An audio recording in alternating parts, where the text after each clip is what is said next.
Is it bad that I'm playing this for a third time today? Nah, I'm sure it's fine. Hello everyone, my name is The Stopper, and welcome back to Promises to Keep. This is part 2 of our cleanup. Last time... What the heck?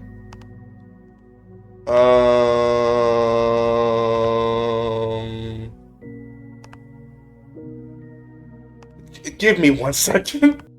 So, I don't know what happened, but the last time I closed the game, it decided to, not respond. So I force closed it, and I think the force closing caused all of my gallery pictures to unsave. So I'm gonna have to speed run through the game real fast to get all the gallery pictures back. So that'll take me a couple minutes. I will be right back. Update. It took me like 5 minutes, but I got all of the hunter ones back. So now I gotta do another playthrough and do all the Ollie ones real fast. And we're back, and I have all of Ollie's now. So now I have, oh, hi THEO'S on. I have, I got all of these ones. I got the hunter, the one, and I forgot his name, Ollie's. I went through here and got all of these. All of these. If y'all don't know what's going on here, please check out the last episode. And then, of course, I love this image right here. I love this. Yee. I love him so much. So now we're gonna go to load, right? Last part, I did Ollie's playthrough. I did Hunter playthrough first, Ollie playthrough, and now I'm going back here and I'm gonna do a Theo playthrough because he's the next logical choice. Because I'm leaving Artemis for last, or aka Emo Mardecai, and Rafi is very, very drunk right now. Let's go visit Theo. I walk up to the bar and plop my elbows down onto its surface. Theo smiles easily at me as he cleans the glass. Hey, you. He leans back against the shelf behind him, silver fur glimmering in the basement lights. You need something? No, just enjoying the company. Likewise. Be sure to rate us 5 stars, okay? I scoff, resisting the urge to roll my eyes. Suddenly, the old jukebox in the corner crackles to life as Artemis tinkers with it. An old song I know from somewhere, but can't quite place. Soft and comforting. Artemis shoots me a grin and continues fiddling with the controls. This is quite fitting for tonight. Theo closes his eyes and starts to gently hum along with the melody. I settle into one of the bar stools, pleasantly tipsy and enormously comfortable. I purr loudly, no longer caring who hears me. The words of the song suddenly spring unbidden in my head. I'm living in a kind of daydream. I'm happy as a king. And foolish though it may seem, to me, that's everything. Singing along with me, huh? My eyes slowly open up to meet his. Where did up come from? Hello? This is not Disney. What are we doing?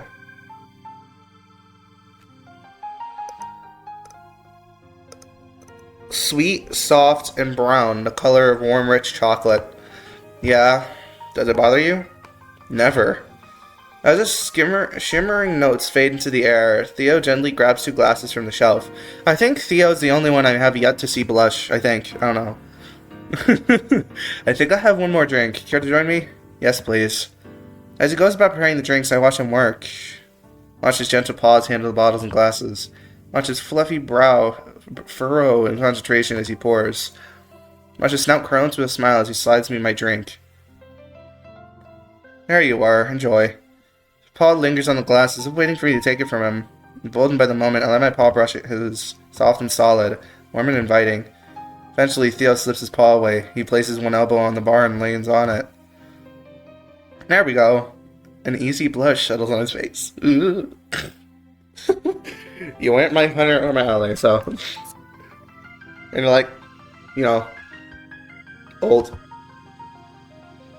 What is up with my internet's like, says it's trying to connect when my internet's out.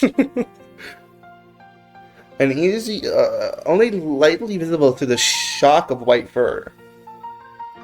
Is that how you can use shock that way? So? He asks gently. What do you think? My heart quickens involuntarily. What? Of the space? He gestures around, grinning slightly. Oh, it's lovely, really cozy and comfortable. I wonder what your trauma is. Probably your car hugging that tree. Help, I'm cooking him. Glad to hear it. He nods, satisfied. That was my main goal. Comfort first. Comfort first. In everything he does. Thank you, Leo. For what? For coming to sit with an ancient old man like me. He winks. I wave a paw dismissively, trying to hide my red face. Theo, I know we've been joking around, but you're not actually old. I feel like it, though. I feel absolutely archaic. He takes a swig of beer, eyeing me over the bottle. You all have been helping me, though. Making me feel useful. He sighs and scratches the back of his furry neck, fluff rippling over his broad shoulders. Weather like this, shut inside, nothing to do. Normally it'd drive me crazy. That's another reason I should thank you, I guess. And here it is. Okay, let's see where this one is on the gallery. Okay. So, that one over down there is either Artemis or, Rocky's. He smiles at me again with those tired eyes. My stomach surges, slightly shooting through my body. What? You're welcome, Theo. In the moment, I don't know what else to say. I open my mouth again, and more than I blurt out the truth. I think I'm falling for you. Yeah, no. Look. I appreciate... I'm actually not gonna say that. I'm not gonna say that. I think I'm falling hard. Guys, I think this is a I think I like you reference. I spend the evening with Theo at the bar, sometimes talking to the others, but always thinking of him, always sneaking furtive glances. Keep serving drinks long after the weariness starts to show on his face. Part of me wants him to go get some sleep. The other half doesn't want him to leave just yet. I don't want the night with him to end. Finally, to my relief and slight disappointment, he lets out a massive yawn and slides out from behind the bar. That's call, folks. I'm afraid your bartender is exhausted. Artemis stands and stretches. No worries, we should probably call it a night. He looks a little pointedly at the gently swaying Ollie who gives nods. Yeah, you're probably right, Artie. I've read that before. Oh, there's no harm in writing. Writing? Writing! Sorry. Oh crap, my internet's back. They finally fixed it. Let's go. Hunter collects the already sleeping Rocky from the couch and half carries him upstairs. I trail behind with Theo, not wanting to leave just yet. He catches me lingering by the bar and sits down his rag. You want something else before I close up, Leo?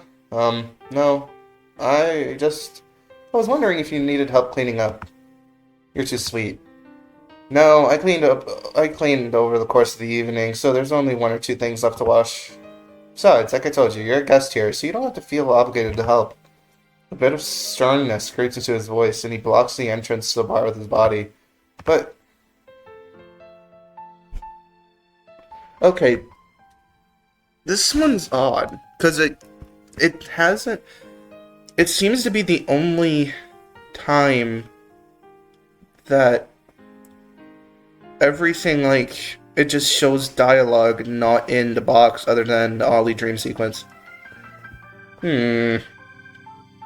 So let me help you.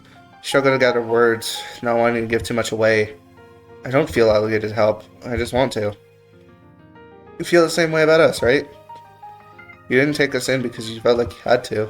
You did it because you genuinely wanted to. In return, I want to help you. So, let me in. Let me in, Theo. I'll do half the work, however little there is. I'll carry half the burden, however much there is. A mix of emotions flash across Theo's face. For an instant, I see his brown eyes turn watery. You really are too sweet. Okay. Come on in then, help me finish up. We clean together, working shoulder to shoulder, elbows brushing against one another, touching lightly, suspended in sweet tension. Okay. Chat, is this how you use the Riz? I grow bolder, lingering by his side, reaching across him, stretching our brief moments of contact. He doesn't stop me. That's all he does. Despite my best efforts to stall, eventually the last glass is washed and the night is over. You look exhausted too, Leo. Let's get you to bed. Yeah, it really caught up with me. He leads me upstairs, accompanying me to the den. Feel my heart beat faster with each step forward. And here we are. We're gonna get hit by a tree branch a third time. This will be the third time getting hit by a tree branch, guys. Oh my god. We love getting hit by tree branches here in the Stopper household. Pause in the doorway and look at each other, too nervous for words. He shuffles his feet, stuffs my paws in my pockets, scratches the back of his neck. Finally, Leo, hey, it's a new face. My breath catches hard, my entire being tight with tension. Sleep well, okay? He says awkwardly, not meeting my eyes, and turns to leave. Wait. I must reach out to grab his arm, but in the end I let him go. Door swings shut behind him. Slowly let out a breath I've been holding and let my body to relax. Easy there, Leo. No need to rush things. My heartbeat begins to slow once more. My fevered mind begins to clear. There will always be tomorrow.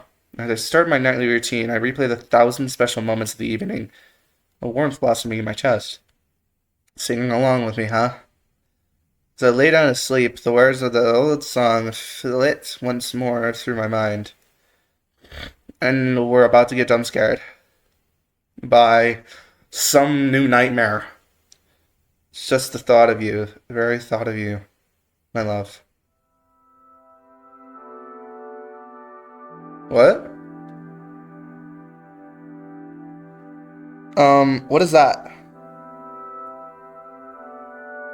Hello?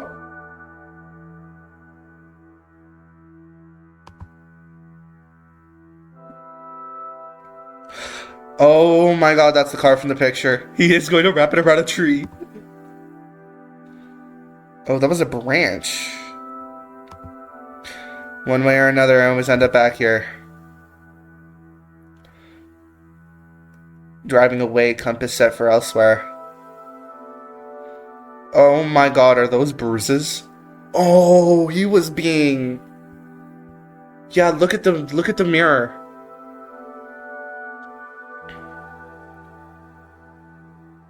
Oh no. Anywhere but here. The raw pulse of the living engine beneath me, beating faster and harder than my heart ever could. What am I driving away from? Where exactly am I going? I think I knew once. Once before the bend and the buckle and the brake. Before the slow creeping rot and the quick violent descent. Before the unraveling. She had said to me once, eons ago, men can't handle pain. God help me, I proved her right. Over and over and over again. One way or another, I always wind up back here. Wait, is he about to hit another car? Brain in the back seat, fear in the front. Fear behind the wheel. Fear stabbing the pedals. Blood thrumming with fire and gasoline. Engine spinning with love and strangled hate. One way or another, I always wind up back here.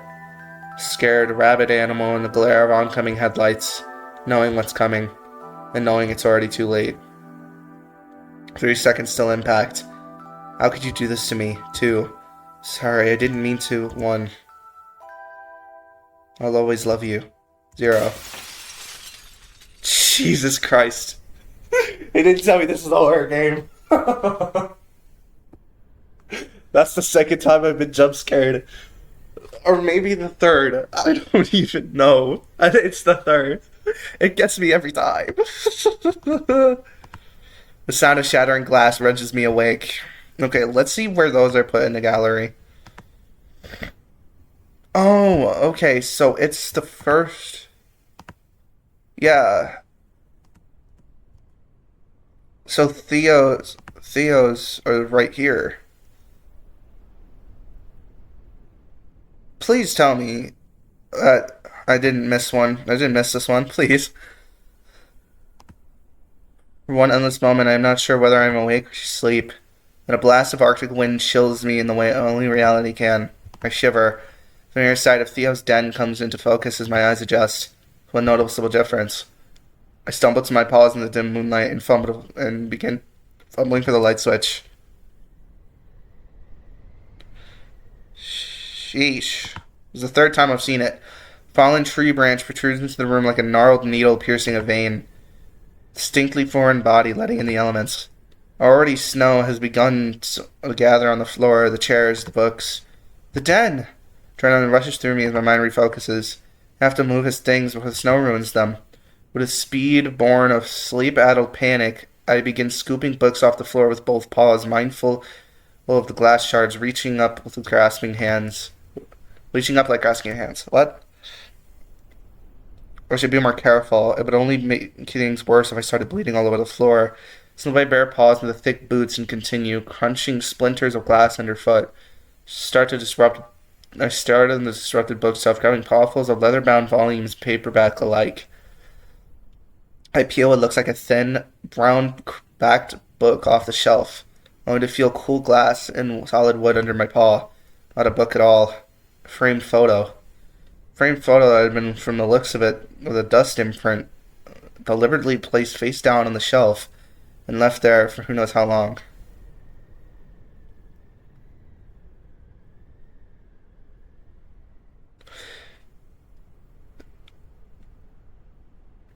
Wait.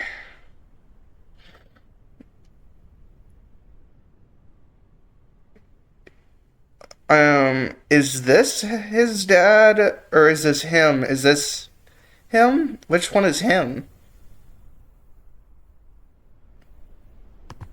It takes me a moment to recognize him. The same chalky brown eyes, the same freckled muzzle. Oh, this is him. But an unfamiliar sorrow. Sorrow he reveals only in brief fleeting moments when memory steals him away. Teenage Theo and presumably his mother and his father stare up at me, locked away behind kiss glass. They look stiff, bound up in their Saturday best and making no effort to smile. As my eyes travel lightly across their faces, I feel a strange pull in my gut, a tightness. A tension that travels up in my throat and holds me there gently. Theo. I think once more of the photo on the stairs, his youthful smiling face light years away from this pinched, ironed portrait. Him and his aunt in front of a shiny new car. I shiver again. My gaze shifts to the intruding branch, and suddenly my mind clicks back into place. What the hell am I doing? I should go get him. I want to know immediately what's happened.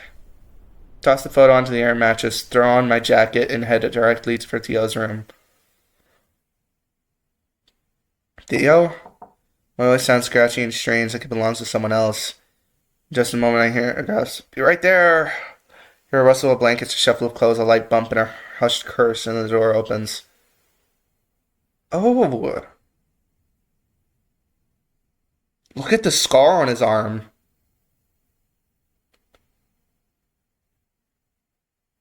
Jeez. Who was in the car with him? With how he said it, it was like someone was in the car with him. What's wrong, Leo? The window, I already failed to speak. The fox waits graciously as I take a deep breath and try again. Branch fell. One of the windows in the den is broken. Leo's sleepy eyes jolt open, a violent electricity coursing through his frame. How bad is it? Yeah, it's already halfway down the hallway. Not good. Keep pace with him, boots thudding on the soft carpet. Okay, so this is playing out. This is playing out nearly exactly like Hunter's route. The snow is pouring in. I did my best to move things out of the way, but we passed the same photograph again on our way down the stairs. This time, I know their eyes are following us. What? I wonder how his ear turned brown. I wonder if that's a scar thing as well. Wordlessly, Theo thunders towards the den and throws open the door. Now that the master of the house is here, the howling wind seems louder than before. Theo's eyes follow the gnarled fork of the intruding branch to its shattered base. He winces with real pain, as if it pierced him instead. Good lord, this is a nightmare. Jeez, that scar looks like a tree. Does your arm celebrate Christmas, bro? Does your arm have itself a merry little Christmas? Is it all?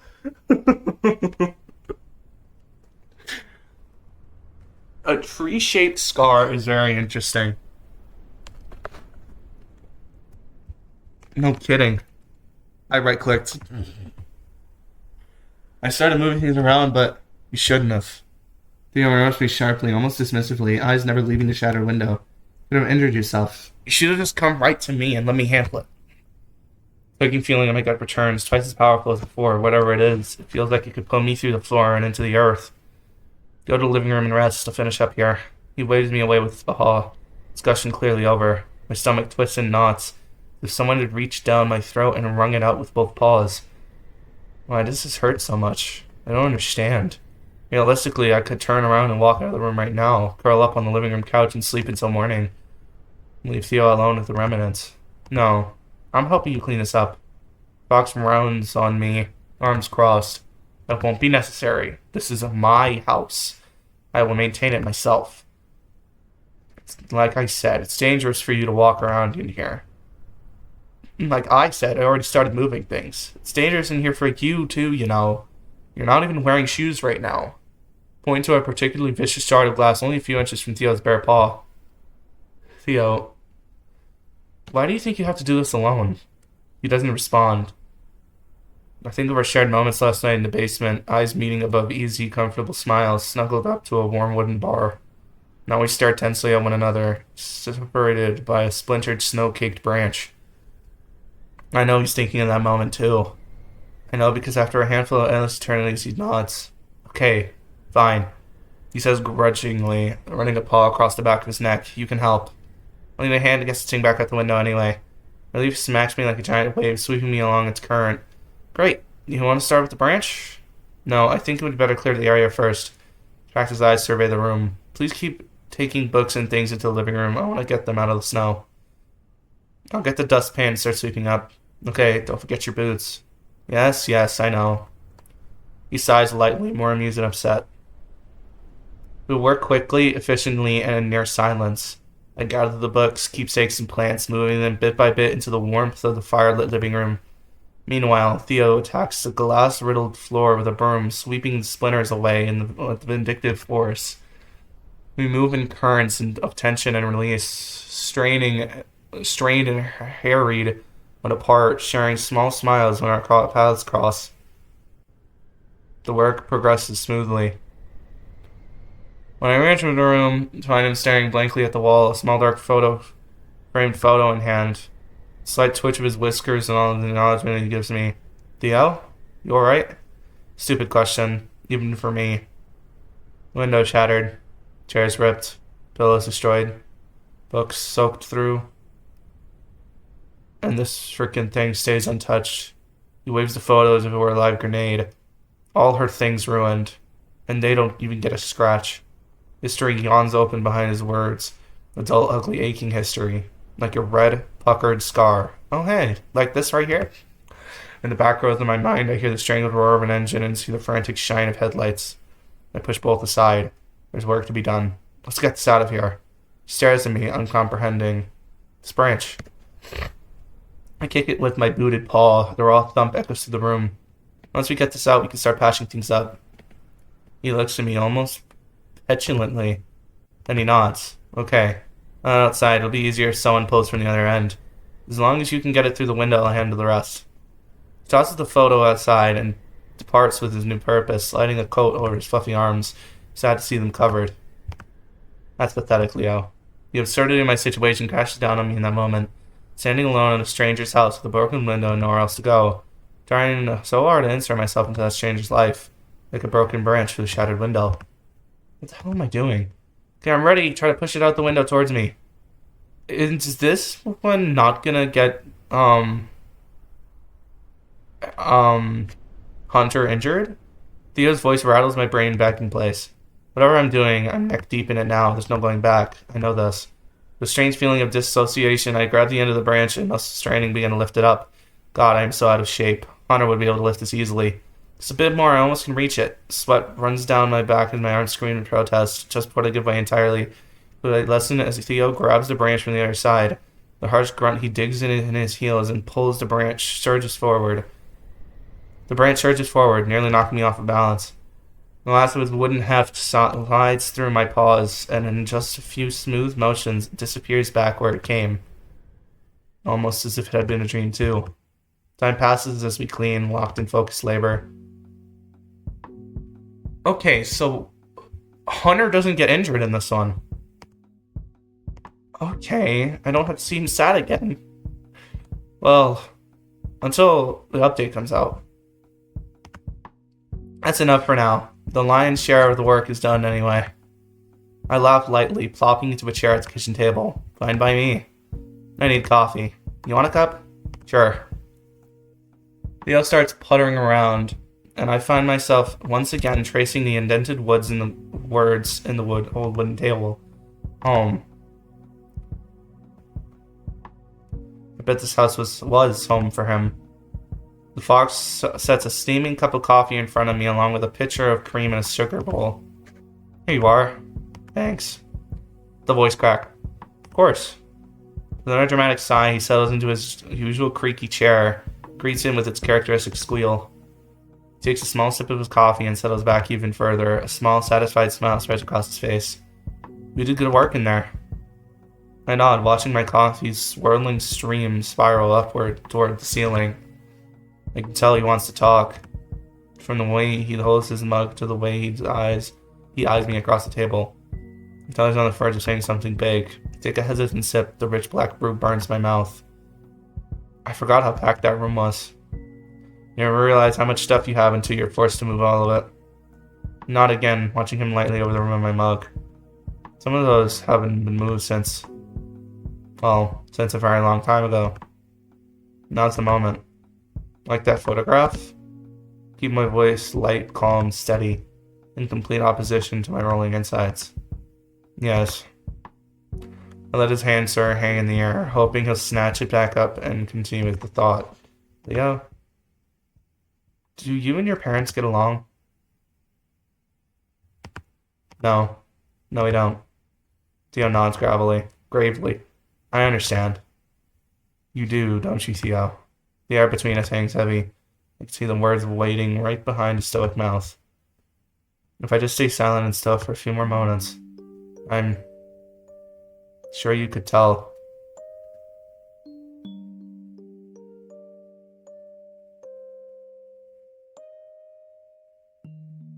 This is new music. From the photo, the mouth cracks open like the door to a crypt, and ancient pains pour out like shambling skeletons. What? But we were not the happiest nuclear family. Father was difficult. He raised me with a Bible in one hand and a bottle in the other. Theo's paws twitch, and he takes a long pull on his steaming hot coffee. Okay, so he got moral oral. For a long moment, he is silent, as if letting the beverage burn through him. You know the story of Abraham and Isaac? Who? Recklessly, I shake my head. I don't want to interrupt him even slightly. As a test of his obedience, God tells Abraham to kill his son, Isaac. Abraham dutifully follows his instruction and prepares to ritually sacrifice his child. God stops him at the last minute, and Isaac survives. Theo throws back his head and drains the rest of the coffee like a shot. He stares flatly at the wall, hard, ugly resentment in his eyes. When I was about 11 or 12, I realized I was bi. Oh! Theo snorts and looks spitefully into his now empty mug. I realized the other boys didn't moon over old movie actors the way I did. As the other boys didn't feel so violently uncomfortable in the locker room. Then not long after that, I realized I was probably going to hell. What? No. By the time I entered middle school, I was convinced I'd be spending eternity in the pit. It made it difficult to care about anything, really. With that revelation crouched on my shoulders, every positive interaction, every beautiful day was overshadowed by the indelible fact that I was damned. Rotting. Stamped at birth as defective. Yeah, can we tell why I like, there are some good Christians, but Christians that, like, that raised their family like this? Not cool. You're not cool, bro. You're not cool. And I got to thinking. He looks through me, past my eyes to somewhere else. What would my father do? God told him to kill me. A tugging feeling returns with a vengeance, strangling my breath and making my eyes water. I don't know what I want to do. I want to cry. I want to hold Theo's head in my hands and tell him it'll be alright. I want to find Theo's dipshit dad and kick his teeth in. Me too, twin. Because he's a douchebag. But I do none of those things. I sit, I wait. Then he finally draws a steady breath and continues. My mother worked, mostly. Sounded different now, less sharp, but just as bitter. She worked full time, 8 to 5, and came home and made dinner and did housework. We didn't have a lot of money, so she often picked up odd jobs in the evening too. Repairs and alterations for neighbors, things like that. Still remember the sound of her sewing machine whirring late into the night. She was tired. Think back to her bland, blank face in the family photo. No, not blank. Exhausted. Too drained to even smile. She must have known where all her hard-earned money went. Into empty, broken bottles thrown carelessly into the sink. For her to clean. His eyes flicked to the discarded broom and dustpan, still full of shattered water fragments. She was tired. Theo repeats himself, fingers clenching and relaxing around his mug. That's what I tell myself. And I have to tell myself something. Pours himself another cup of coffee, sloshing it around over the sides of the mug and onto the table. We don't speak these days. My choice. Honestly, just waiting for the call from the estate lawyer. Though I don't know what I'll do when I get it. Another harsh laugh. Assuming they leave me anything at all. He falls silent then. Perhaps reliving some painful memory. Perhaps just sitting his emotions and feeling time pass. All of a sudden, morning's first light begins to creep into the kitchen, gently corrosing Theo's silver fur.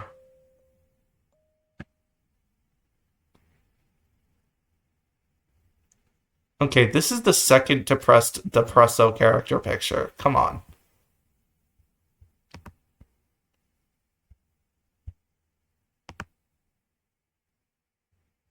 We got the one with Hunter last time, and now we have the one with Theo. Come on, guys.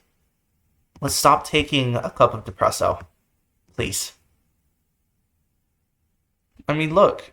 They're in the same position, just in a different place. Well, in a similar position. And just like that, threads of dawn dispel the gloom. Like magic. Sunrise already, I guess I really talked your ear off. Sorry about that. No, don't be sorry. Glad you told me. This may sound like an odd thing to say, but thank you for not apologizing. Not saying I'm so sorry, Theo, or something like that. I know people mean well when they do that, but I never want to hear it. I never want their pity. It's probably one of the reasons why I never tell anyone. Thank you, Leo, for just listening. At the moment we hear the sound of the basement door opening, okay, here comes Artemis. And then Artemis and him are going to go fix the window. Okay, I'm going to pause here, but this is another reason why I like doing these, because we are learning story beats that we wouldn't have learned if we just played through the main game. Well, if I just stuck with my Hunter playthrough until the next update. I should drop a save as well before I do that. So in order it goes Hunter, Ollie, and Theo. And then Rafi and Artemis. But yeah, I hope you guys... Oh wait, no, I'm not ending the video. Hold up. I'm sorry, I need water. I'm back. It hasn't been 20 minutes, what do you mean? At that moment, we heard the sound of the basement door opening. I read that already, didn't I? Yeah, I did. Artemis steps through and blinks in surprise, still sitting his beanie on his feathered head. Oh, morning you two, you're up early. Yes, unfortunately, we are. Anyways. Theo chuckles, a genuine smile caressing his worn face. I'm afraid there was an unexpected excitement in here, ours. Artemis raises an eyebrow. A huge branch fell and broke one of the windows in the den. Oh. Shit. Why didn't you wake us up? We would have helped clean. Somehow I knew you'd say that. We dealt with most of the mess and taped it up tight. It'll be fine for now. I don't have any plywood on hand, so it'll just have to do until the storm blows over. I have some. Artemis chirps, leaning back against the wall. My landlord left a ton of extra building supplies in the basement of my building. I'm sure he won't notice if a few boards go missing.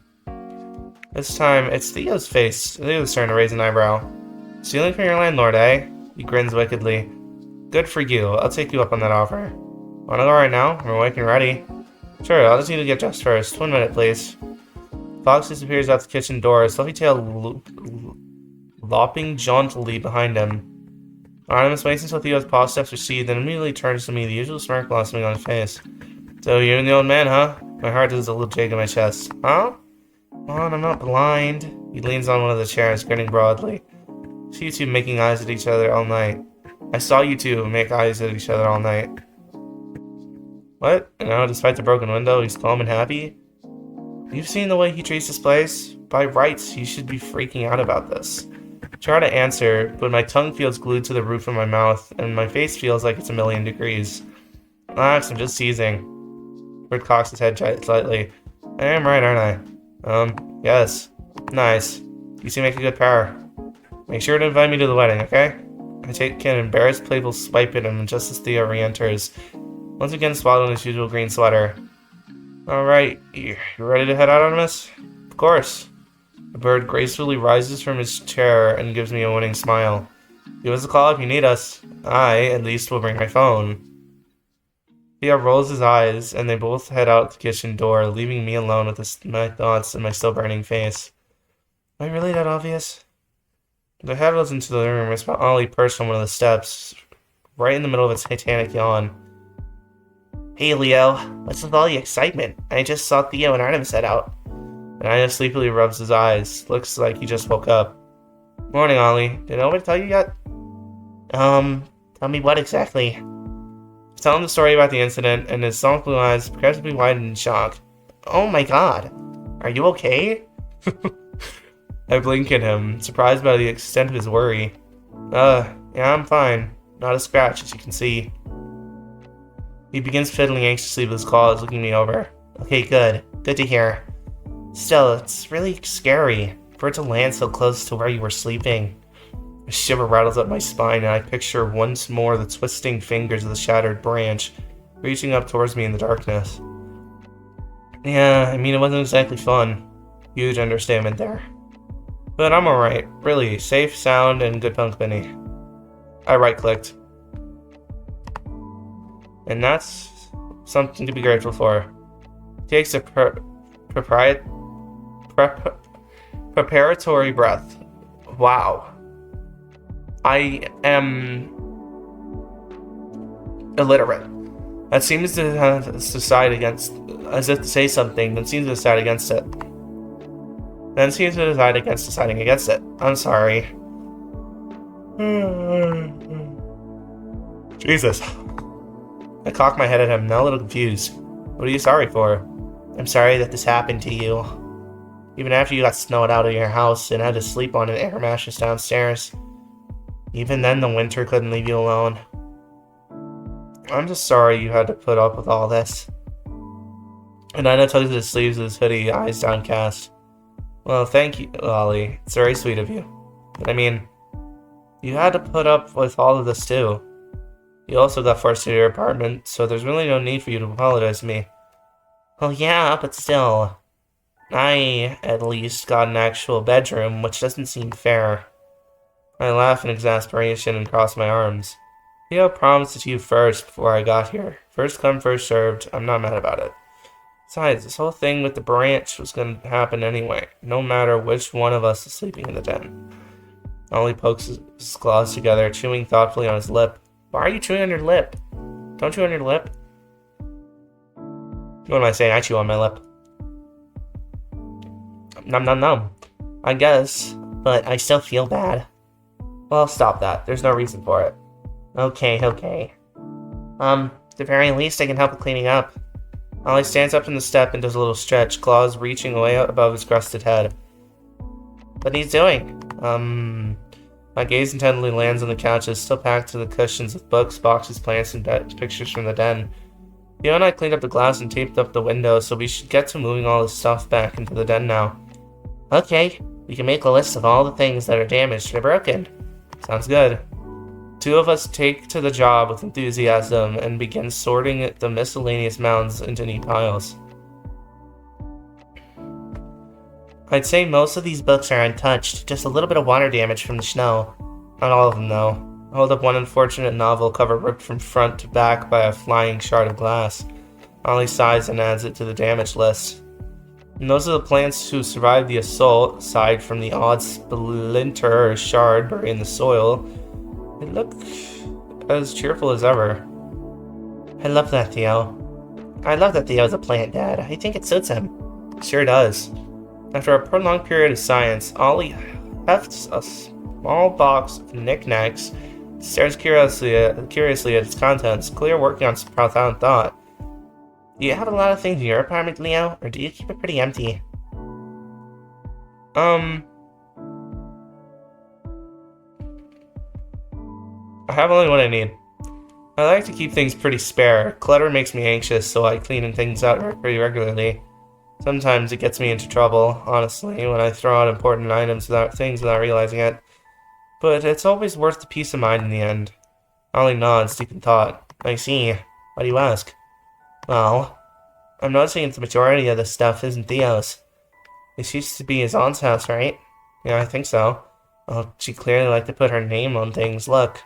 Ollie beckons me over and I cut through the mess on the floor to stand next to him. He flips through a few of the books, reading the neatly written name on the front of each cover. M.J. Donovan. Next, he indicates a collection of small animal figures, each with the same name stamped somewhere at their base. M.J. Donovan. These are all her things. I haven't found a single book without her name in it, or anything with Theo written on it. Ollie runs a claw along the top of one of the books and stirs up a thick layer of dust. He stares at the gray film now coating the tip of his talon. I guess what I'm trying to say is, Theo's house is huge and full of stuff, but he himself has very little. Think back to earlier this morning. Theo crouched in the center of the den, staring at an old family photo. He had said, all her things ruined. And I don't even get a scratch. I've been watching his routine over the past few days. He uses the same mug every day, sits in the same chairs.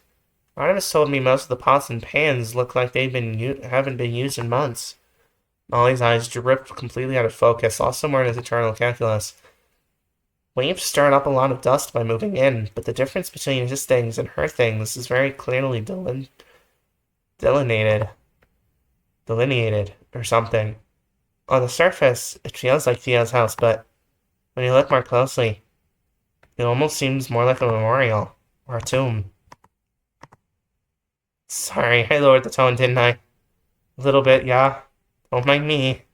I have literally no filter sometimes, and I just say whatever pops in my head. I shouldn't be prying into Theo's business anyways. Please just forget I said anything. Talk about literally anything else. Did you have any cool dreams last night? Is that not a good question to ask? God, I'm blowing this conversation. No, it's not you, Ollie. It's just that my dreams are almost never cool. And last night was no exception. Oh, I'm sorry. Sigh exasperated. You need to stop apologizing. None of this is your fault. I know. I'm sorry. I'm making you a swear jar for apologies. Okay. Can I ask you one more thing and then I swear I'll drop it? Sure. Do you think dreams happen for a reason? Or are they just meaningless mental noise? Hmm.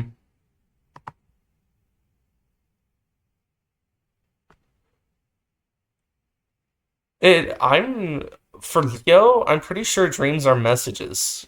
Because the things I've seen so far are like all messages about what someone's going through. Obviously, I don't have any proof of this, but I believe our dreams are trying to tell us something. Maybe not all of our dreams, but if we really deconstruct them, I feel like they often give us hints for our path forward. I see. Not sure why I believe myself, but I hardly ever remember my dreams, so I guess it doesn't really matter to me. You're a heavy sleeper, huh? Extremely. That is, when I actually go to sleep. I'm kind of an insomniac. To be honest, I was probably awake when the window broke downstairs. I just had my headphones on. Well, the next time this happens, I'll come and get you first then. Okay, it's a deal. What's a deal? Hey, the unhurt hunter. He's not gonna be depressed this time. Unless we tell him about the... Wait, if he gets depressed from me telling him about... Yeah, like... It came through the window, and all of a sudden stage 2 depressing. What the flip? The two of us look up in surprise as a familiar voice rings across the living room. Oh, morning, Hunter. Morning. How come you two are up so early and make mysterious alliances while all the rest of us asleep? Something like that, yeah. Well, I wanted to. Upstairs we hear the sound of a door opening. Me too. How did you... Ruffy, how did you hear it?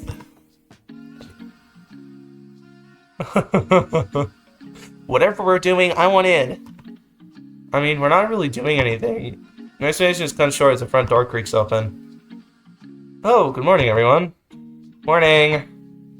How come everyone decided to get up early without me? I look over at Theo, not really wanting to explain the whole situation a third time. Oh, you see, Theo quickly catches everyone up on speed. Oh, yikes. Oh my god, that's so scary. Don't worry, we're calling you down next. I'm so glad you're okay, Leo. Yeah, seriously, you just can't catch a break, huh? Apparently not. Yes, it was a very unwelcome surprise. I come around, suddenly noticing a missing blue jay. Leo, where's Artemis? Did she split off? Oh, he's right outside getting things set up. The two of us are about to start putting plywood up over the window. I just came inside to see if any brave young gentleman would be interested in helping. He's still going to get hurt. I swear to God. Can you please stop getting hurt, Hunter? Please, you're my favorite character. I don't like seeing you get hurt, bro. Say no more. Let me get my coat. Race you out there. Hey, wait, no fair. Leo, maybe we could start bringing things back into the den? I think we might have a pretty good inventory of what was damaged. I don't know if you want this list, Theo, but I can send it to you. Ollie waves his phone in Theo's direction. Oh, is that what you've been up to? Yes, please, do it. Send it my way. Yes, please do send it my way. Thank you very much, both of you. His eyes linger on mine longer than usual. Alright, I better get out there before someone ends up with a nail in their paw. Side eyes, Hunter. He disappears out the front door with a soft wave of his tail. He looks so cheerful. I really would have expected him to be more upset. No, Artemis said the same thing. I very deliberately don't mention the other things he said. Well, anyway, let's get started, The repairs progress smoothly from there. Ollie and I take our time schlepping things back, not wanting it to break anything. What is schlepping? Schlepping. Meaning. To carry, lug, or drag something heavy and awkward with effort to make a tedious, tiring journey. Okay then. That's the first time hearing that word. Our most quiet work is punctuated with the sharp retort of a hammer striking nails, and only a bit of arguing. Honor, I swear to God if you're hurt again. I think that's just about it. The den no longer holds heat wells, but it still looks miles better than it did this morning. You can let me know if anything isn't in its proper place and I'll fix it. Theo blinks at Ollie for a moment and then laughs. That's quite alright, Ollie. It won't make a difference if things get shuffled around a little. The arrangement of this house isn't set in stone, after all. So that sentence comes out slowly and thoughtfully, as if he were just realizing it himself. It sounds silly and sentimental, but thank you for being so great and gentle with her things. It really means a lot to me. Of course. We were more than happy to help. I nod in agreement. Alright, your shift is now over. Come and get some breakfast. Well, I guess it's lunchtime now. Come and get some brunch.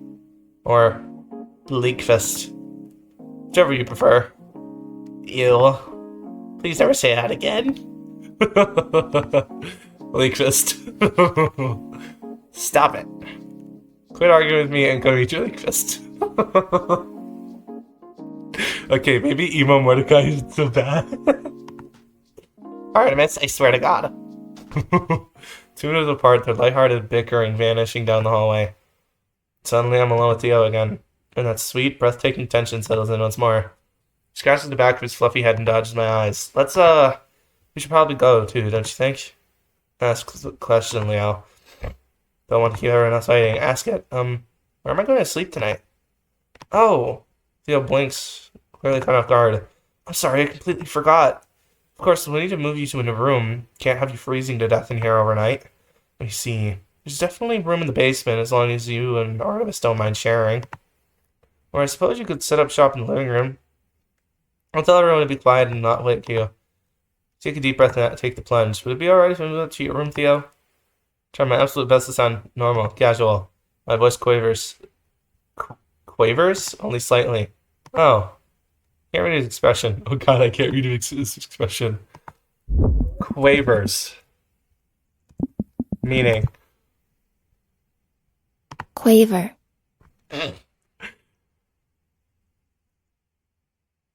A trembling sound in the voice or an eighth note in music. What happened to quiver? What? How? Where? Okay. The devs are definitely not, probably not watching this. Where are you pulling these words out from? How deep in the dictionary are y'all? Y'all must be muzzle deep at least. I can't read his. I read that. Well, he considers for a long moment. I his curl up in tight visual knots. Yes, I think there's room for the air mattress up there, though space might be a little tight. Right, of course, the air mattress. That's definitely 100% what I was thinking. That's okay. Sephiroth's excitement creeps into my voice, and I can't hold back a smile. Casual, Leo, really casual. I'll work on moving it up now before I forget. Open my mouth to object, but a rumbling growl of Theo's stomach beats me to it. Maybe after brunch. Don't you mean Leak Fist? No, I don't. Please don't make this a thing. let's not make Leak Fist a thing. Let's not make that a thing. It's already a feeding frenzy by the time we arrive. Ralphie and Hunter are busy loading our plates down with fluffy scrambled eggs, thick, juicy bacon, and soft brown pancakes. Oh, he's eating this time. It's not my best work and not very imaginative. Hunter's eating this time and not watching his weight. But it's good, so who cares? I think this is literally the best bacon I've had in my entire life. In my whole life. We've probably been eating the thin shit. Thick bacon's where it's at. I cozy up to Ollie and Theo at the counter and start filling out my plate on my own. I gotta say, I'm gonna have difficulty letting you guys go. Help around the house, free cleanup crew when things break, and delicious breakfast every day. I really lucked out with you all. Likewise, Theo. Ollie says between bites, delicately covering his mouth with a claw. I've been so happy here these past few days. Happier than I've been in quite a while. Aw, shucks. I know exactly what Noah would say in this moment. Honestly, the feeling is mutual. I'll have to consider kidnapping you all in the future. Wait! No? No! No! I do not want to be kidnapped. Oh, y'all can hear that. Sorry, I'm checking things. Because I keep getting notifications from something. Um. Okay, we're good. I have to. Please don't kidnap me. I right-clicked. Once the storm ends, almost in unison, we turn to look at the window. Snow shows no signs, stomping, splatters of hail tap at every window. Seeing iridescent shadows as the watery sun crawls into towards dusk. How did we get down here? About an hour or so past sundown, I find myself back in the basement with Theo, listening intently as he talks about the setup. I got most of all this stuff from my old boss back when I used to tend bar. When the old dive bar was approaching its last days, he was kind enough to let me take whatever I wanted. It was all going straight to the dump otherwise. I honestly can't imagine being friends with one of the bosses I've had, or even having a friendly conversation, but it sounds like the two of you were close. Yes, we were. He was very good to me, better than I deserved. He was probably the only person that would have hired me. Was? The two of you still talk? Theo takes a glass off the shelf and wipes it with his sleeve. Not really, no. He retired and moved down south, just got sick of the cold. I nod, common occurrence. You'll be joining him soon, right, old man? Any day now, sport. No tropical islands for me, no house on the beach. Winter's in my blood, no way I'm living somewhere without it. To be perfectly honest, I don't think I could ever leave this town. Not for good. He absolutely runs a paw across the dark wood of the bar. I don't blame him for moving, though. All his family lived elsewhere. So when the bar closed up, he had no real reason to stay. Why did it close? Same reason most things close. Money. Running a dive bar is the most profitable business venture.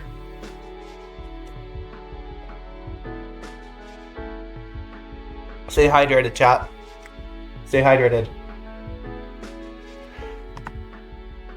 And in this world, being kind and generous to your patron tends to put you in the hole. He still had plans to retire, so when someone offered to buy the place, he accepted, even though they meant to tear it down. Were you still working there when it closed? I was. Were you upset that he sold it? Not really. If it had happened a few years earlier, I would have been livid, beyond livid, inconsolable. But it didn't, and I wasn't. It was time for me to leave that place behind too. Well, not entirely. Obviously, I kept pieces to remember it by. He adjusted warmly at the fixtures in the basement bar, as if introducing a group of friends. He even let me take some of the booze, though obviously these bottles appear new. I wander over behind the bar as he talks, my eyes brush the sparkling labels on the shelf, passing them one by one, and then doubling back, noticing a strangely shaped bottle hiding behind the others. Placed in such a way you couldn't see it from the bar stools, hidden but still on display. What's that one back there? I point. His eyes follow and shift from warm, cozy to stony burn in an instant. Oops, I had to ask. Oh, that. That's an old bottle of port wine. A very old bottle. It must be vinegar right now. Is it left over from the bar? No. I should probably take it down from there. He makes no move to do so. Poor controlled emotions on his face seem disproportionate. Clearly, he isn't just upset about the booze being spoiled. Sentimental value? You could say that. Reminds me of someone I once knew. Like most things in this house, it seems. Almost everything is a relic from some other time. Ollie's words from earlier echo in my mind. It almost seems like a memorial or a tomb. Well, if it still holds some meaning to you, then you don't have to throw it out. What harm is there in keeping it? He considers my question for a while. Quite a while. Time will go on, Leo. It's okay, just forget I asked. Looking for literally anything else to talk about, I seize upon the vintage projector and walk over to it, turning my head back on the mysterious old bottle. I haven't seen one of these in person before, just in pictures. Really? You've never been in a projector room in a movie theater? Theo seizes upon the new thread gratefully. Very happy to change the subject. Nope. Well, modern theaters don't use these anymore anyway. The age of film is pretty much over. Yeah. I hope it doesn't end soon. I'm trying to make films. Actually, I think it's having a resurgence because of the, Markiplier, Jacksepticeye, the YouTuber movies. Funny, we can still call them films, even though most productions are all digital. It's like how the save icon is still a floppy disk. You do know what a floppy disk is, right?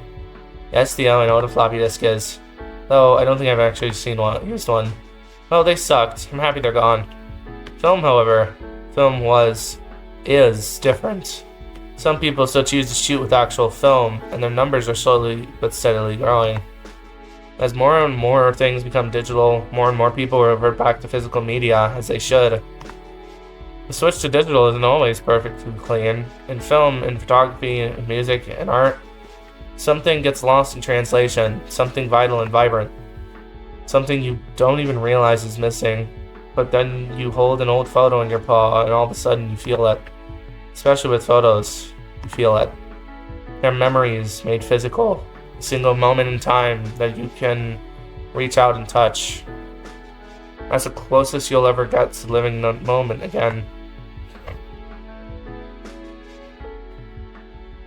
Memories made physical, captured in ink. Listen to me ramble. Something about you drives it out of me. Can't help but smile. I don't mind. Well, would you like to look through the reels I have? Okay, sure. Though honestly, I don't think I could sit through a movie right now without falling asleep. Especially with an old movie. Don't worry, I'd be snoring right alongside you. My heart jumps at his unintentional wording. Unintentional, right? Well, you can just look through the titles if you'd like. Some of them aren't even labeled, so I have no idea what's on them. Maybe we'll bookmark one for future viewing? Theo disappears into a side room and turns to the box packed full of film reels. Spin them out on the soft green pool table and sort them into piles. Drama, romance, western, a surprising number of western.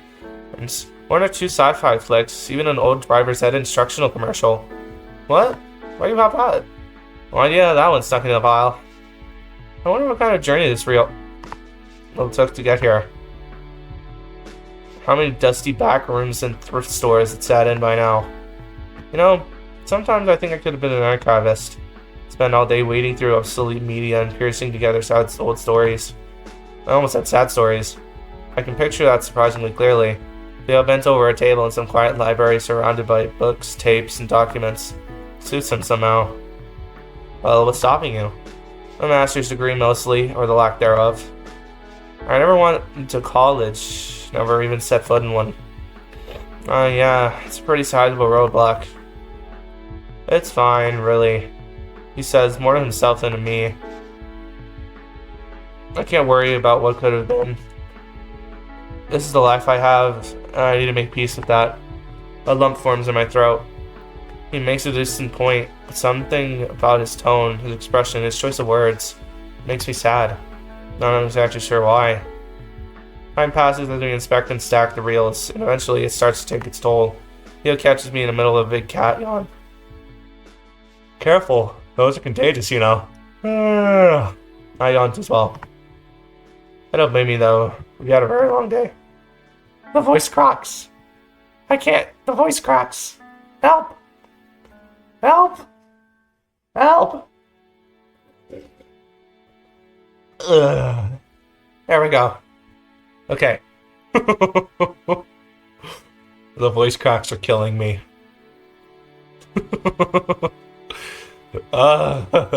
Please subscribe. My voice cracks are terrible. Too long. Too long. He agrees, pulling the now organized reels back into the box and lifting it off the pool table. Shall we then? I'm happy to help move things upstairs. It kicks off into the rapid tempo piece. I'd almost forgotten. Don't sound too eager. Don't sound uninterested either. That'll be great, thanks. I have the deflated mattress over my shoulder, the muttered grunt. You feel the tiredness settling into my body, claiming one joint at a time.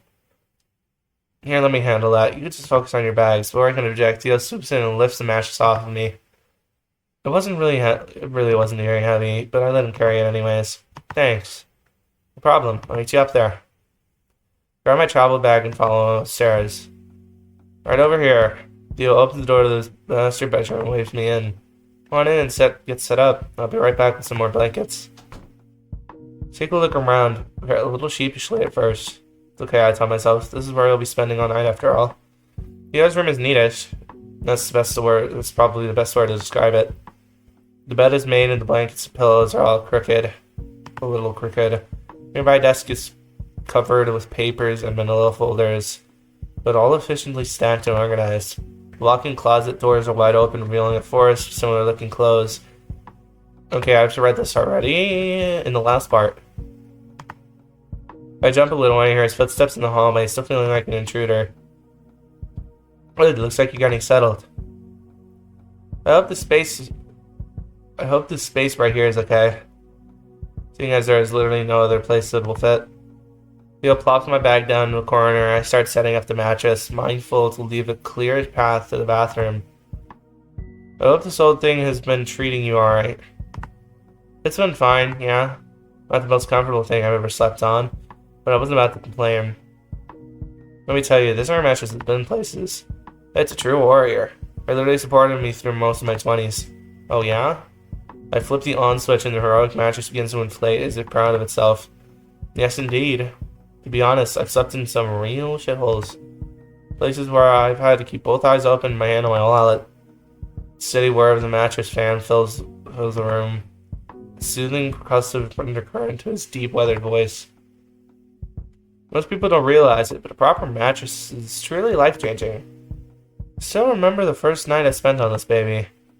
He pats the foot on his bed fondly, eyes unfocused. It was the first deep dreamless sleep I had in years. Something bitter colors his eyes. Guilt, maybe? Seriously, I hope you don't mind sleeping on it. I would offer you my bed, but my back would not appreciate it. And I have to keep it unhappy. It causes shots around here. I really don't mind, honest. I wouldn't barge into your room and steal your bed. That would be too cruel even for me. Good. I'm glad we found the limits of your cruelty. Theo yawns again, unable to suppress it. Okay, I'll admit it. I'm dead tired. I can feel the exhaustion as well. Days of poor sleep and your constant stress were catching up to me. I think I'm gonna change and get ready for bed. If you'll excuse me. Sure. Theo grabs a handful of clothes and disappears into the bathroom. Left alone once more, I'm struck with this another strange bout of clarity. After only 3 days, I talked my way into his room. Tonight I'll be sleeping at the foot of his bed, just a few feet away from him. A few feet away from the steady rise and fall of his silver chest. The soft sound of his raspy breath. How did I get so down bad? I'm down bad. Down the baddest. Only a few days ago, I could barely remember his name, and now, how quickly life seems to shift into a before and after. As much as usual, my worries evaporate when he re-enters the room. Hey, breath catches. Yeah? He stands much more stiffly now, eyes downcast. His clothes tucked in a tight bundle around under his arms. I just wanted to thank you again for your help today. Yeah, of course, I don't mind. Cleaning up was easy with all of us there. He shakes his head, not meeting my eyes. That's not what I meant. You reined me in when I was freaking out. I remember the feral look in his eyes, and he stared at the broken window. I remember the sound of metal screeching and pulping on impact. My eyes traced the rugged outline of the scar on his arm, and he sat and listened to my sob story. He laughs bitterly and shakes his head. Some host I am. I shouldn't have put you through that. I'm sorry. Oh, Theo. How can I not fall for you? Before I can stop myself, I speak the truth. I meant what I said last night. I don't feel obligated to help you. I just want to. My tongue tastes a familiar word, sweeter than honey. Thank you for letting me in. He finally looks at me, surprise and gratitude rippling across his rough features. He nods solemnly, rarely speechless. I stand with the air mattress between us, and I know in that moment both of us want to close that distance. I know we're both afraid to do so. I feel his giddy fear as strong as I feel my own. Well, breaks the silence, but the physical tension remains crouched between us, beckoning. Let's leave it at that, huh? His voice is raspy, almost tearful, but his smile is genuine. Okay. I respond softly, shifting my paws, trying not to sound disappointed. He awkwardly makes his way around the mattress to his own bed and starts to pull back the covers. Sleep well, Leo. Says again, just like last night. If I start snoring, just throw something at me. Let out a bark of laughter and the tension eases. Oh, don't worry, I will. After the both of us are settled and tucked in, Leo switches off the light, engulfing the room in a pleasant darkness. I awake where it feels like hours, turning the day over and over in my head, examining and re-examining those little moments we shared, over cleaning, over coffee, over home-cooked meals. Theo. I know he's holding back. That's alright. I can be patient. I drift to sleep to the sound of his breathing, gentle and soothing as a lullaby.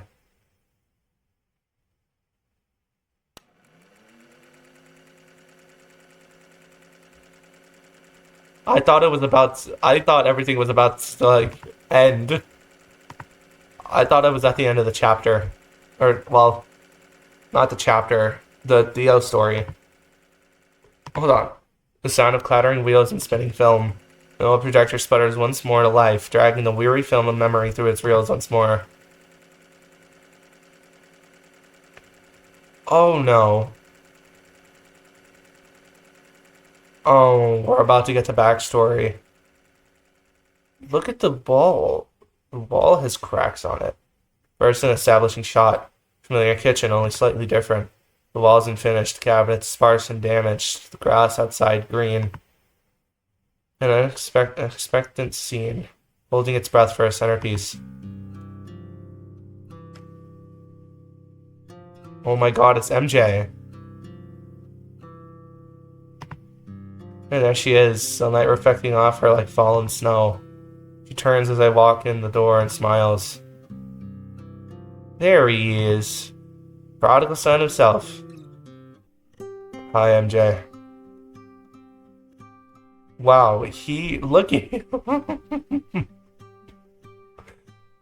He is depressed. The scar is fresh as well. Well, come here and give me a hug, or else you don't get any coffee. First, the expected display of exasperated reluctance, then the yearning for her embrace. She feels thinner than last time. Each hug, there's less and less to hold on to. What?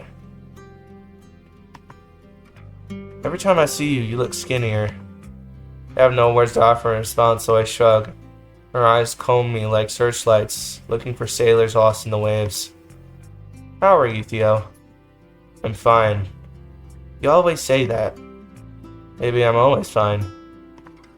Maybe you are. He pulls my mug out of the cupboard and fills it with steaming hot coffee. Thanks. You are very welcome. Take a massive fortifying glug to force myself to set the cup down. Can't appear too eager. It's good to see you again. Been a while since you stopped by. It hasn't been that long. Stomach growls. I let the squeak of my chair to cover it. It's been 2 months. Wait, really? Yes. Last month I made a reservation for Ty and you forgot. And this month's movie night, you picked up an extra shift and didn't tell me. Right. If I didn't know any better, Theo, I think you were avoiding me. Come on, Em, you know that's not true. I've just been real busy lately, that's all. Neither of us believe me. She holds out a paw for my empty mug. Couldn't help myself and refills it. You talked to your landlord yet about the laundry? Not yet. Why not? If you're gonna wear the same outfit every day, you need a functioning washer and dryer.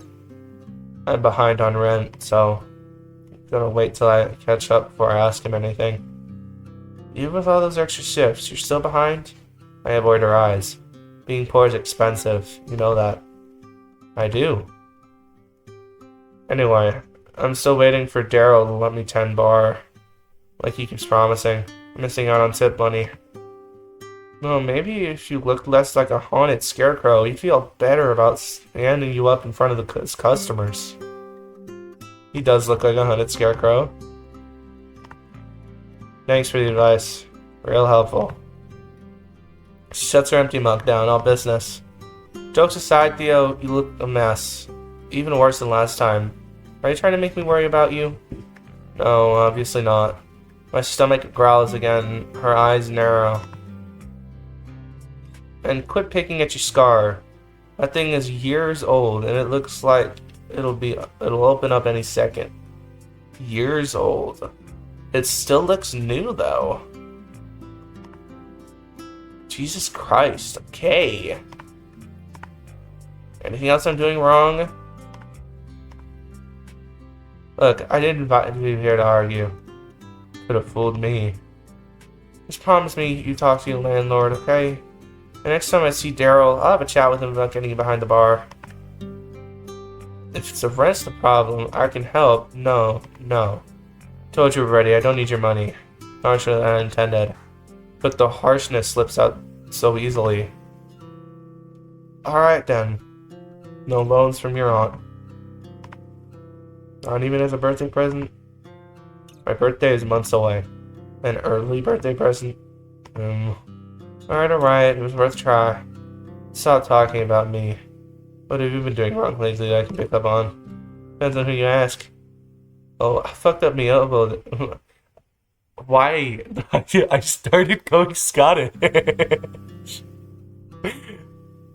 Or Irish. Why did I fucked up my elbow the other day. Also, top of the morning to you laddies. Messing with the plumbing. I did tell you to hire a plumber. You did. Was it your bad elbow? It was my bad elbow. Figures. But the upstairs toilet is fully functional, and all it cost me was one elbow.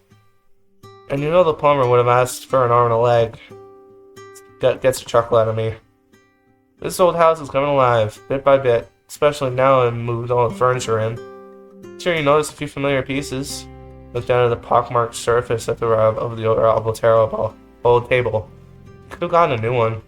Start tapping the wood with my claw. I pretty much ruined this thing. Nonsense. It just bears your marks, that's all. Marks? I said marks. Sheesh. Yeah, for my old homework. Nothing important or interesting. It's your childhood, Theo. A time I remember very fondly. That makes one of us. You can just toss it. It doesn't matter. She sighs good-naturedly. He was always so endlessly patient. When I see this table, I think of you. Why would I throw it away? Regardless, it fits well with the kitchen setup. Obviously, you need some TLC, but this old house has plenty of life. And to think they were gonna knock it down. Still not sure why you bought it. Seems like more work than anything else. The work is the point. I'm doing something constructive, labor I can clearly see the fruits of, rather than working to stay alive. She fixes me, then, with a gaze I cannot hold. My heart jumps and I feel the coffee violently kicks in my empty stomach. Before I ask questions, something tells me it's a bad idea. I ask it anyway. How's Joe? I haven't seen her in a while either. Neither have I. Theo, we called it quits. Twitch as if stung. What? Why? She stares at me evenly. You know why. I know why. I want her to move on. To find someone else she can shack up with. For the long haul. She wanted that too. It took a few vicious fights and a lot of tears. Finally got her to admit it. I liked Joe. Don't cry, Theo. Don't you freaking dare. I liked her too, Theo. A lot. But it's better this way. She's a lesbian? Holding back tears emoji. No, it isn't. Nothing is better this way. Nothing will ever be better ever again. Silence settles over us then. A silence so crushing I can hardly breathe. The voice cracks. Eventually I open my mouth and realize too late that I have no idea what will come out. The words tremble out of me anyway. You didn't ask how Brooke's doing. The jaw tightens. I don't know why I said it. I knew where it would lead. But I couldn't sit in that silence a moment longer. Replace it with something. Anything. Even a fight. No, I didn't. Why not? It's like I said earlier. I didn't invite you here to argue. Says we're arguing. Takes a deep preparatory breath and crosses her arms, mouth set in a firm line. I don't even know why I'm doing this. Alright, Theo. How is Brooke? Not great. You even care. Her back is acting up again. It always does when the weather changes. I see. Her doctor won't give her anything for it anymore. So he just looks at her like she's got 3 heads. Her mouth tightens further, and I see the tip of her snout twitch.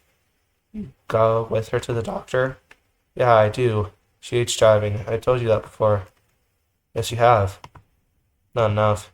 The terrible silence still crouches in between our words, waiting to lunge. You know, you could at least pretend to care. I do care, Theo. Liar. Feel the sneer split my face and tug viciously at the raw red scar. Finger pokes through her careful, patient facade, and I pounce, determined to drag it out of her. Well, whatever, none matters, right? She's only my freaking girlfriend, after all. Oh, so Theo did get hers. Can't believe it. Why am I saying that? I guess because I'm not comfortable saying the other thing. The non-brain rot one. I'm not. I don't want to say it. I think it's better to just say huz. I guess nobody's girlfriend matters to you anymore. He bangs her mug down on the counter and takes a step towards me, hands bristling. Flinch before I can stop myself. I see the shadow of my father in her, the harsh set of her shoulders, and the thunderous ripple of her brow. Alright, Theo. If you really want to start shit, let's freaking start it. Does that girlfriend of yours have a job yet, or is she still just cashing your checks? Oh, she was a moocher. She was mooching. Okay, MJ is a good aunt. Theo, not a good 20-something. No, not yet, but she's looking. Oh, crap, she's looking. Well, her back.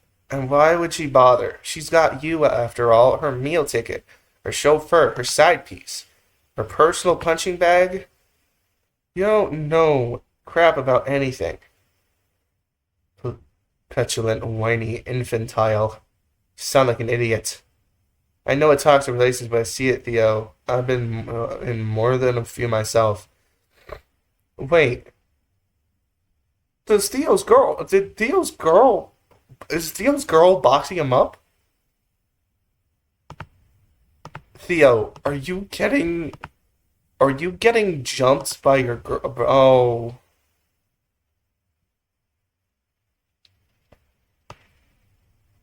That isn't cool.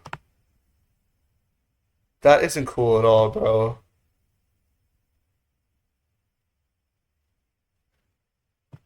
Uh, that isn't like it isn't this isn't like that. It's incredible, really. The way she treats you like she's trying to push you away, and the worse she gets, the tighter you hold on. Don't. She closes in, sweeping aside my objections with furious ease. Where's your breaking point, Theo? It wasn't the insults. It wasn't the oh. It wasn't even the other guys. Wow.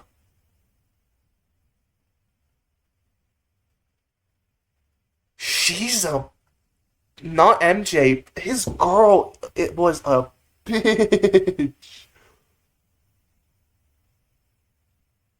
Wow. She was a bot. Was boxing him up,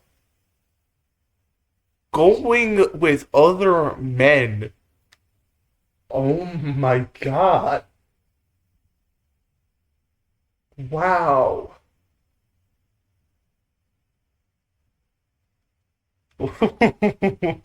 Where's she at? Where's she at? I gotta smoke her pack.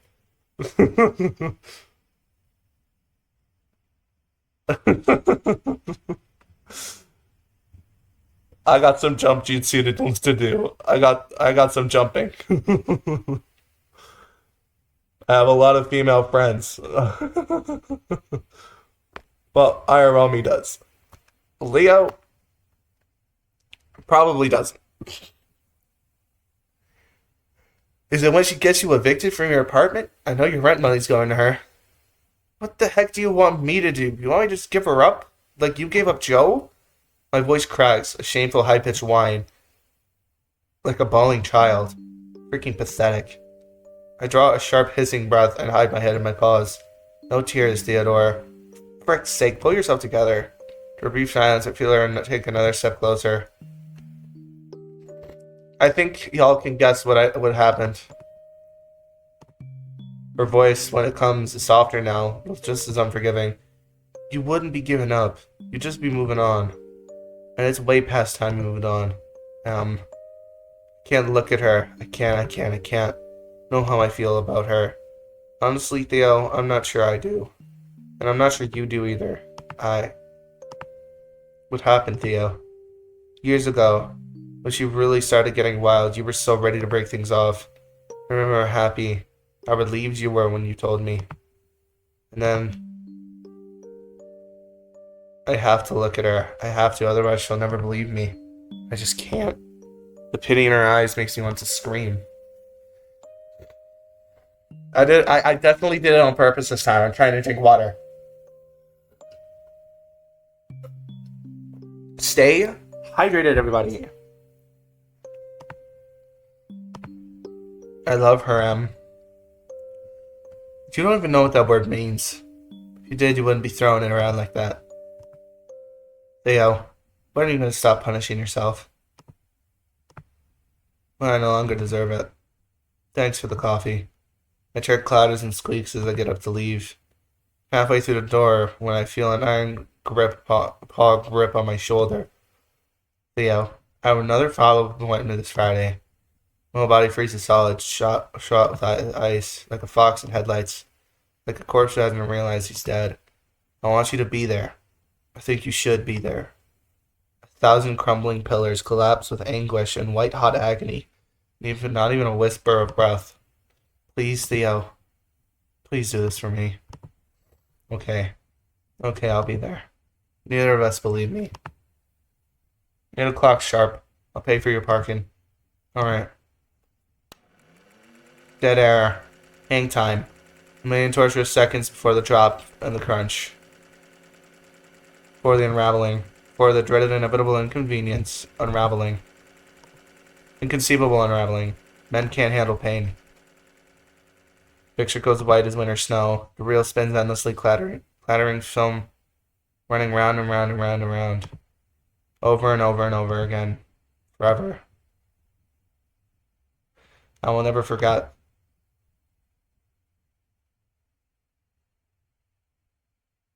Oh, it's nighttime now. Putting my eyes open, slowly becoming aware of myself again. A harsh mechanical wheel still echoes in my head. Chest feels tight, clenched close to my core. An gnawing feeling, like I did something wrong. Really wrong. Though the details of the dream are already slipping away, her face is fixed in my memory, like a ghostly image burned into a screen. MJ.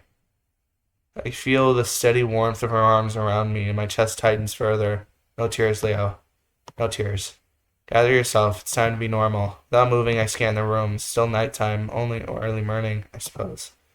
It certainly didn't feel like I'd be asleep long. Just moments ago, I was drifting off to the sound of Theo's soft breathing, a sound I no longer hear. I rise and quietly as I peek over at the top of Theo's bed. Empty. Bathroom door is open. Clearly empty as well. Strange. Didn't hear him leave. For some reason, it was hard to imagine Theo moving so silently, creeping gently over my sleeping frame in the dark. What did I do now? I look over at the rumpled sheet on the air mattress, then back up to Theo's empty bed. Wow. To empty Theo's bed. What? I slightly pull on my clothes and exit the bedroom, pulling the door shut behind me. Let's try downstairs first. I pass by a wall of photos on the wall of the stairs. Stop, of course, at one in particular. Yeah, or there they both are. Yeah, when they were happy. Theo's boyish face looked so strange without that jagged scar. I wonder, how many opportunities did he get to smile like that? Not a lot. Truly, how many moments did he experience that filled him with joy? I hear a clattering of mugs from the kitchen and the telltale squeak of a familiar wooden chair. I sweep down the remaining stairs and pad towards the sound. Why does it feel like the eyes in that photo are following me? Sure enough, it's him, sitting in his usual spot. The box is tapping aggressively at his phone, eyebrow furrowed, full mug of coffee getting cold in front of him. He looks almost as tense as I feel. Something must have happened. Yo, everything alright? She was hammering at the screen, offering nothing further. Genuinely unsure what else to do, I decided to make some coffee as well. Maybe that will help me think. I make my way slowly over to the coffee machine. I found myself almost tiptoeing, not wanting to disturb whatever he's doing. Gurgling coffee pot seems to take days to fill. Finally, with a steaming mug in my hand, I settle down on what has become my seat. Fragments of the dream still smolder like hot coals. I was just here in this kitchen years ago, so was he. It's strange. Feel our absence now. Feel it plainly. Is this how he always feels, living in this house? I sit quietly for some time, sip my coffee. He ignores his. I'm gonna check. I'm gonna drop a save. I'm gonna check the gallery. See where these are being put. Okay. The MJ one's right there. Sit quietly for some time. Sip my coffee, he ignores his. Eventually, I can't contain it any longer. Questions about her bubble up like boiling water, and I can't hold them back anymore. I put my mouth in. Hey, Anna, yo doing? So number 27 is still in her apartment. She hasn't had power for days. Oh. Table falls silent again, save for Theo's frenzied tapping. You talking to her now? No. If she even has a cell phone, it would be dead by now. Talking to the freaking Robinsons in number 30. Then when his voice jumps out for only an instant before he tucks it neatly away again. The anger feels new, sharper and cleaner than the rage evoked by his parents. Who must they be to have earned such ire from Theo, of all people? Are they across the street from her? Yes. Another long moment of silence. Theo breaks it by setting his phone firmly on the table face down. He looks right into my eyes. Suddenly I see barely contained fury, the panic, seemingly mere moments from breaking loose. They won't agree to let her stay with them. The woman is almost 90 years old. She is tiny and rail thin. If she stays in that house much longer, it's going to kill her. Well, I try to keep my voice from shaking. I know his anger isn't directed at me, but I feel flattened by it all the same. See the shadow of her in his posture. Just as he saw his father in her. Maybe we pay her a visit and see if she's alright. She's not. I went over there earlier today and banged on the door and all the windows until she answered. She said she wasn't leaving the house until she knew she had somewhere else to go. Only now do I notice the coat draped over the back of his chair, the melted snow still clinging to his fur in patches. Okay, so this part is basically the same, but without Hunter. In the Hunter playthrough, this is the part. I don't know if you've already did this, but you could call the Robinsons. Like, instead of texting, maybe hearing your Leo shakes his head jerkily, no longer able to contain the anger in his voice.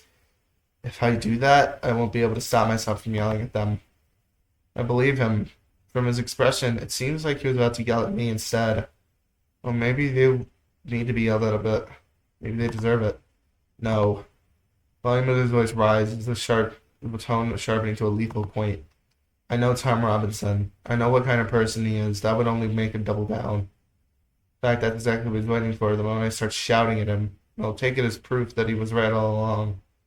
He begins to tap his foot loudly on the floor with such force that the table starts to shiver slightly. I rack my brain, trying to think of something else to suggest. I want to help, but I don't want to make him more upset. I don't know what you brought her here. I mean, I don't want to invite people into your house without your permission, but Theo raises the paw and cuts me off sharp. Oh no. He's so angry. You don't understand. Physically shrink to my chair. Your eyes drop sipping deep into my steaming coffee. Why do the words you don't understand hurt so badly? Even on her best day, I'm not sure we can get her up the street. Not much with this much, no. And she's been sitting in that house for 3 days. She's shouting now. Robinson's lived across the street. Given her condition, it would be a miracle if we can even get her there. And they won't open the freaking door. Last word, he slams his table with a paw as the lukewarm coffee splashes out of the forgotten mug. The room is very silent now. Kind of silence only makes itself known after shattering noise. His gaze shifted down to his brown spattered paw, perhaps remembering a similar scene long past. Expression curdles into a turbid mix of emotions, all fighting for dominance. There's one thought, however, I can see quite clearly reflected in his eyes. No tears, Theodore. Pull yourself together. The silent moment, in the eye of the storm, I feel deeply connected to him in ways I didn't before. One by one, his complex feelings come into focus. His inscrutable countenance unraveling before my eyes. Feel his anger, of course, rolling closest to the surface. Feel a rage that has been building and building for years, ebbing and flowing, and sometimes abating, but never truly vanishing. It scares him, frightens him to his core. So what I'm getting, it appears that Diana just doesn't exist in Ollie's place, in only Ollie's so far. In Ollie's, the ew doesn't exist. He fears that one day the dam will burst, that rage will surge right past his defenses, crashing down on him and those around him. A tidal wave, or a blizzard.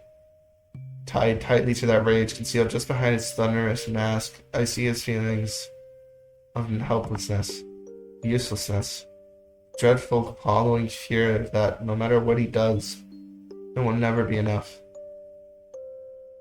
That fear builds a singular pain, simultaneously sharp and dull, stabbing and crushing, piercing swiftly like a knee and overwhelming slowly like a creeping rot. You look beneath it all. You plunge your paws into the fear and the sound of the fury and search for the source. You'll find love. Love is the source. He fears that his love will go to waste, and he raises it a world that would waste it without thought. I feel that love as strongly as I felt her absence. I feel plainly his deep desire to help this woman, even if no one else will. And I feel my own desire to help them both. In whatever small way I can. In the end, it's really that simple. I want to help, so I will.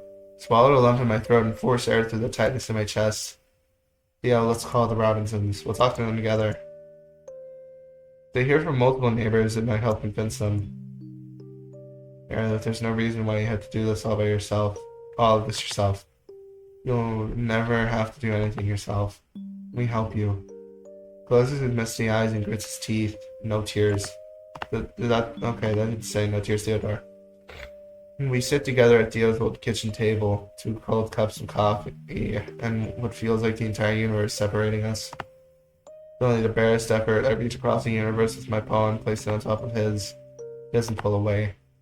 Here now, frozen in time, my anxiety ebbs, and I look directly into his face again.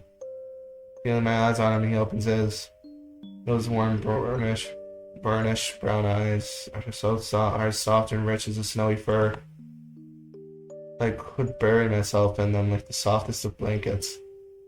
I could be happily lost in those eyes, safe and secure until the end of my days. I want him to turn his paw over. I feel our palms touch. I want him to caress the tips of my fingers with his. And I don't want to ask him. I want to speak, not now. Not in this perfect, unending moment where he has phone buzzes, vibrating the table. Our eyes instinctively flick towards it, breaking contact. In an instant, the universe collapses. The space between us shrinks again, and the awareness of how close we are crashes down on me all at once. I feel a hot flush shoot through my face. Theo gently removes his paw from under mine and picks up the phone. He sets it back down and slides across the table towards me. His expression is more even now, more like the Theo I've come to know over the past few days. Well, Shall we? Okay. I need a break from reading. I'm not even gonna lie to you. Double save. I'm gonna end this recording here and finish the rest of Theodore's route in the next episode. Or in the next, in like a second. You guys will get it in a second. So yeah. Um, I don't know what to say. Hakuna Matata or something. I press the button. Sniffle, cough, cough. I'm back. Um, we're gonna finish Theo's route today, and then tomorrow I'm gonna do Rafi's route. And apparently, late this month, early next month is when Ollie's day 4 drops. And well, I'm gonna be on that day of release, just so y'all know. I like Ollie.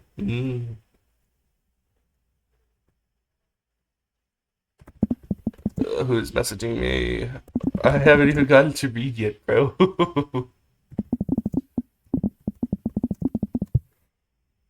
Alright.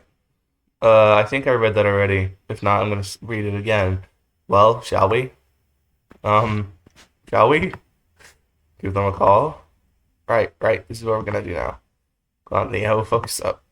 Yes, let's. Okay, so that means that the ew is in all of them.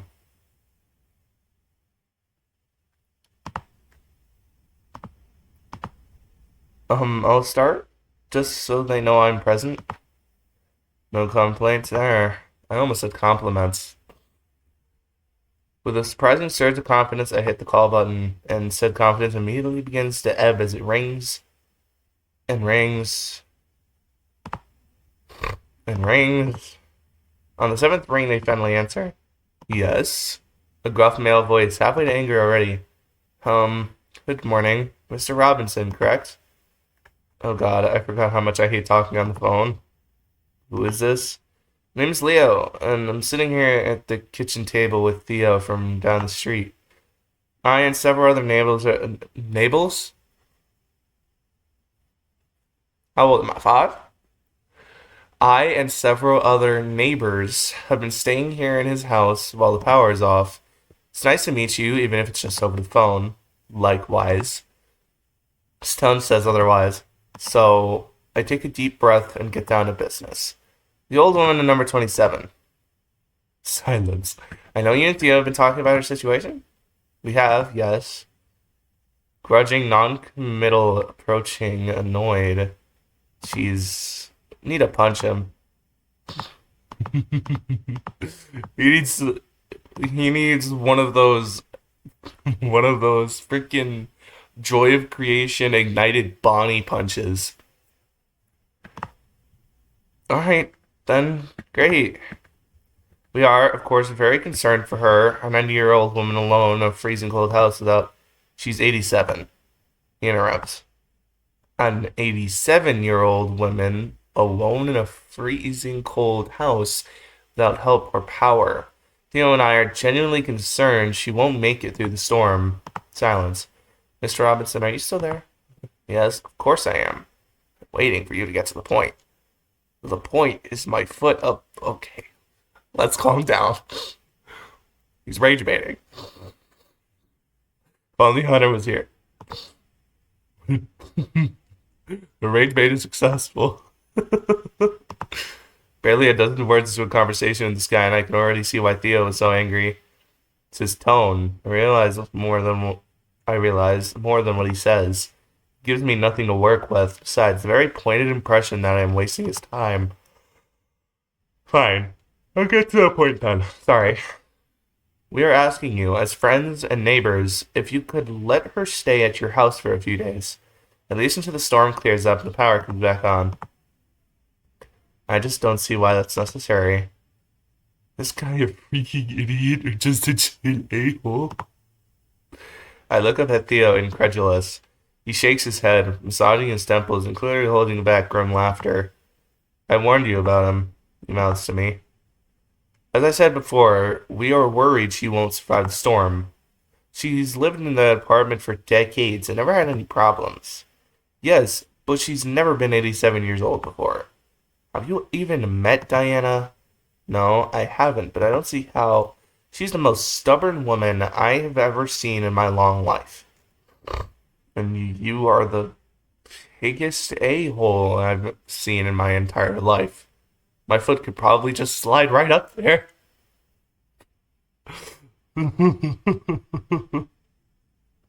Right? That's so weird. Why did I say that? Okay, we're gonna keep pushing. Hell will freeze over before she does. I guarantee you she doesn't want your help. Whether she wants it is beside the question, Tom. Thea speaks up, graciously taking the baton from me. Stifle a sigh of relief. I spoke with her earlier today. She's lost even more weight since I saw her in October, and she was shivering and swaying like a reed. The most recent weather update said the storm would let up by the end of the week, but every forecast so far has been wrong. Most of the city is still on total lockdown, and there's been no word from the mayor about snowplows, let alone electrical repair.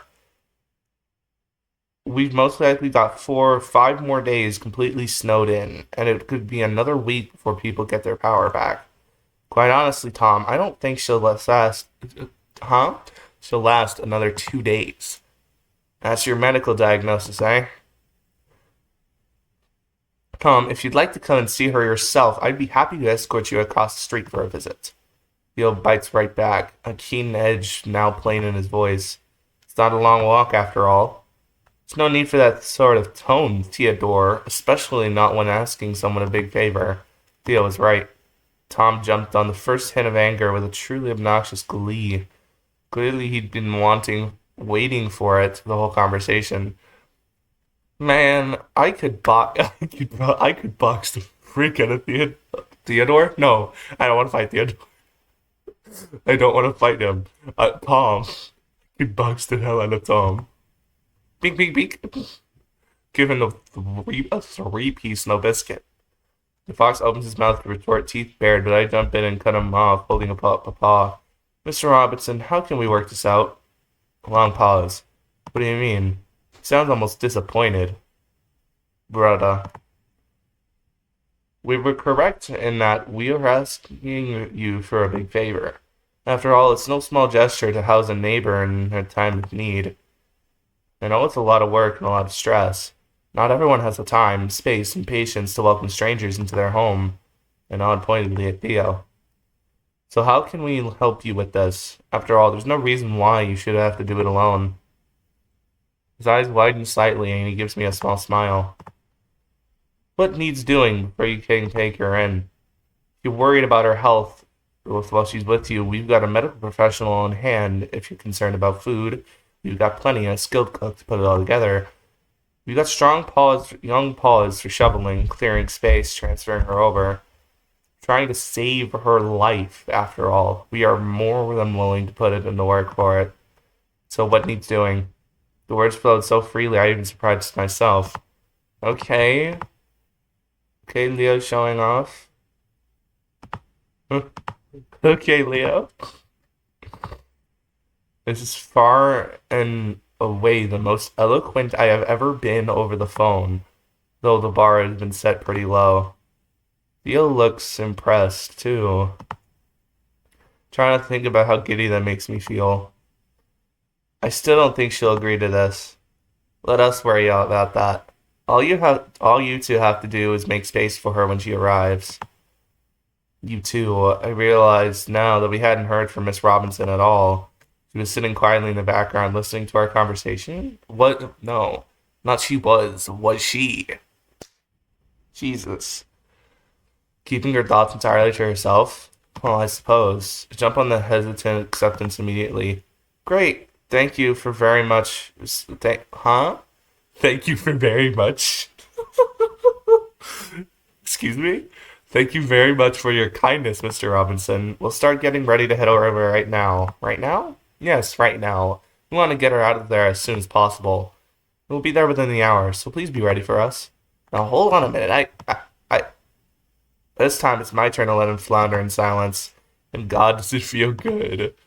My wife hasn't had time to tidy up, so his last pathetic excuse peters out before I can even respond.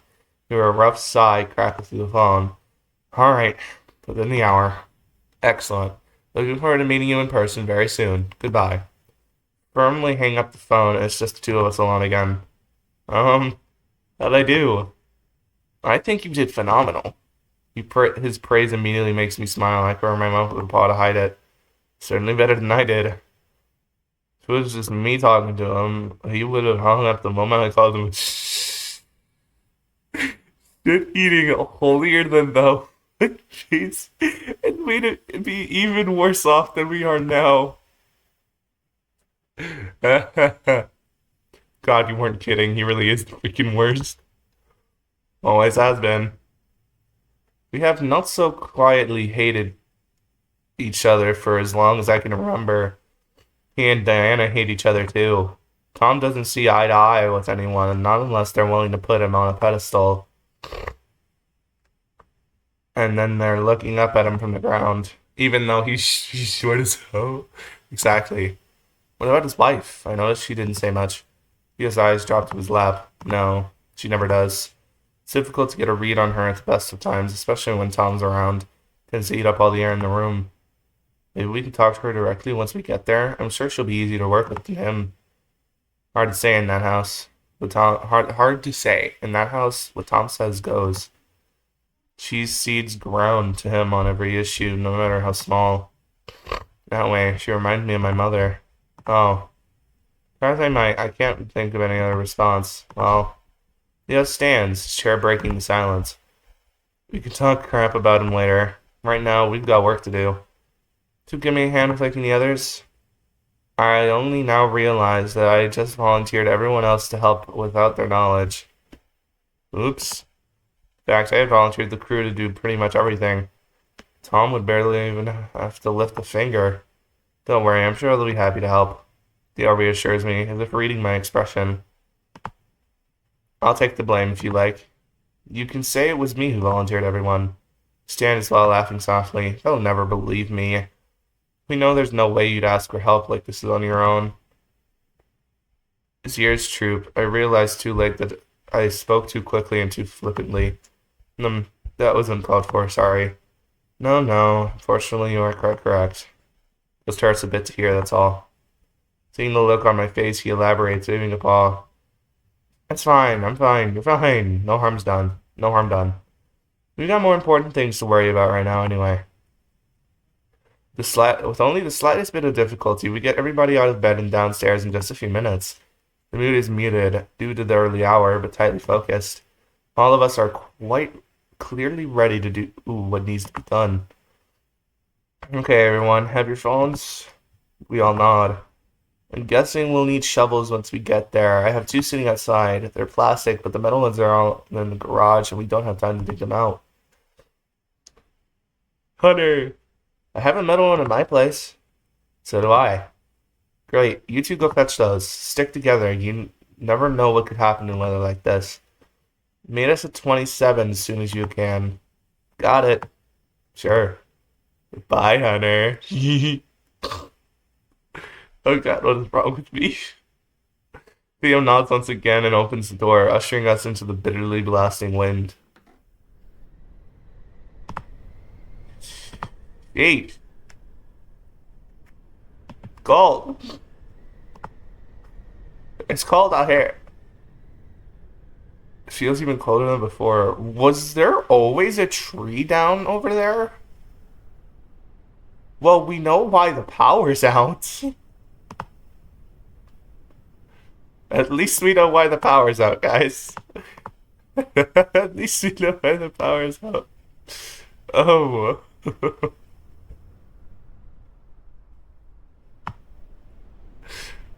Crap. It feels colder than ever before. As I take the door from Thea to let everybody out, I see Ollie shiver and pull his coat tighter around himself. Hunter gives me a smile and a nod, taking the door in turn from me. Yeah. Oh, I have issues. We file out onto what we think is the snow-covered sidewalk. Artemis and Hunter head immediately for their houses, and Theo and I grab the shovels laying right out next to the porch. The sheer volume of snow is almost unbelievable. Theo and Hunter's shoveling work from the previous day is basically unnoticeable. When I beheld it all 3 days ago, I felt wonder.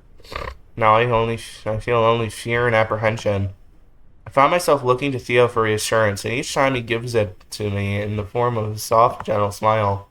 The fierce wind whips the snow into uneven piles. Paths close to walls are the worst. The miniature hills heaped halfway up the sides of houses. Cars, unfortunate enough to be left out on the street, are almost completely hidden. Vague shapes in the expanse of white punctuated by a side mirror, the reflection of an exposed headlight. Nobody will be driving anywhere for quite a while. We trudge along in single file, Theo at the vanguard, the rest of us following the path he makes. He does his best to pick the shallowest paths, where the snow is only knee height at most. And now we're outside of Diana's house. Finally, we arrive at number 27, the wind tearing at our coats.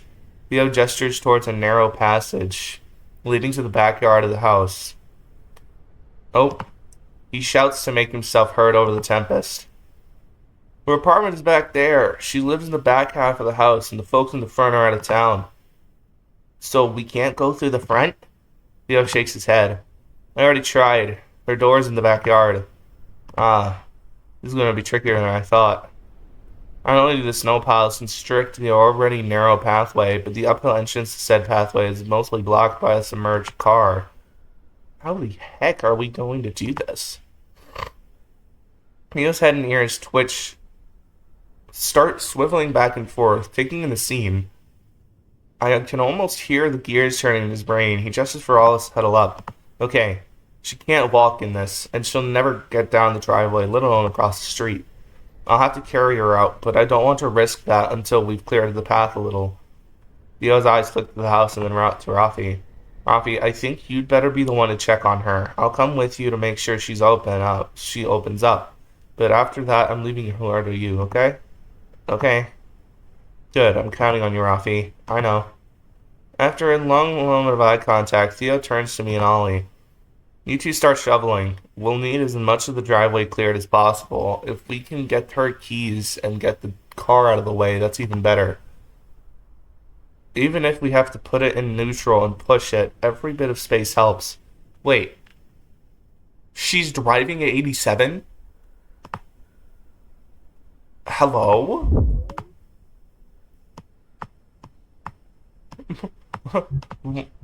One of my grandmas doesn't have a driver's license anymore. And she's like in her late 60s.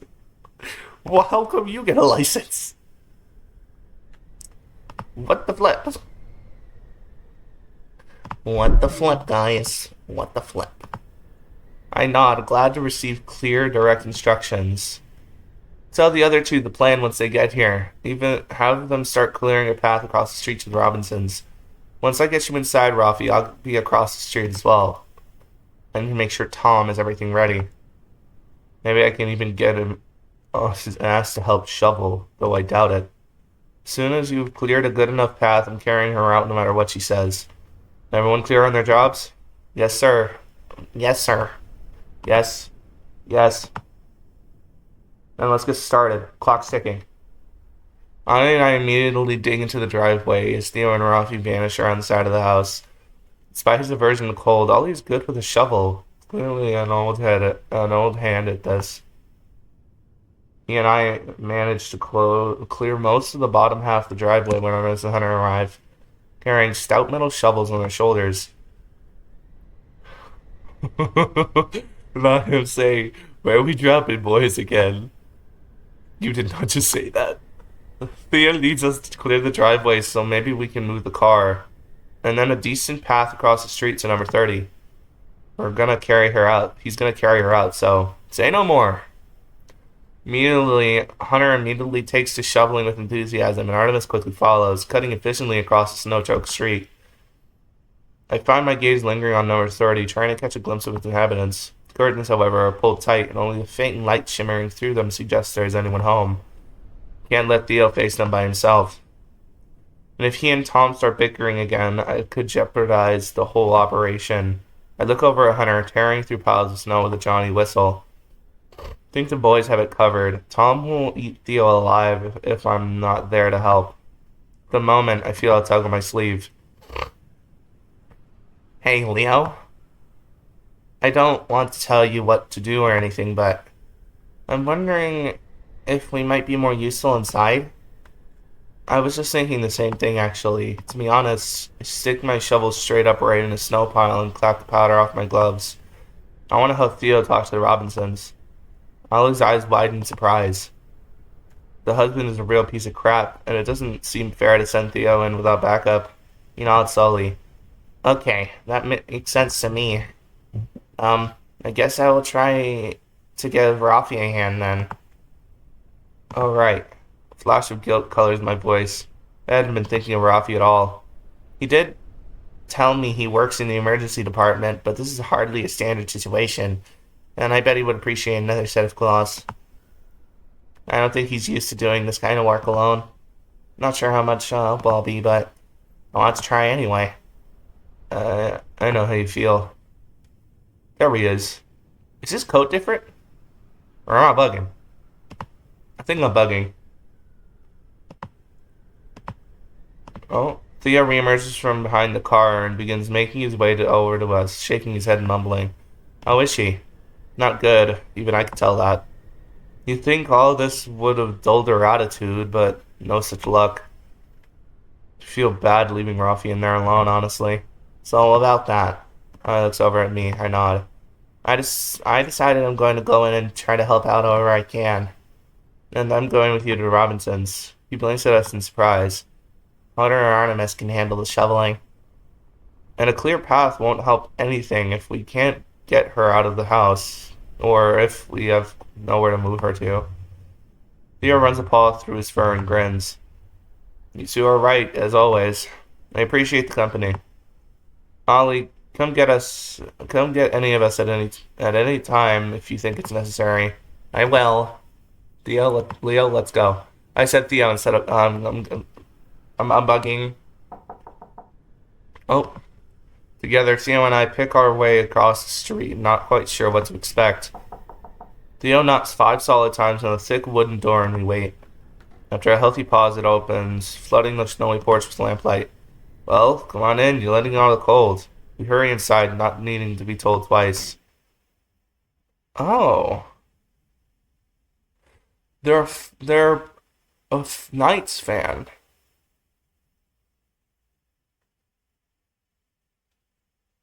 Okay. I didn't expect to see the inside of their house. Or let alone be let in. Oh! We see his wife as well. She's taller than him.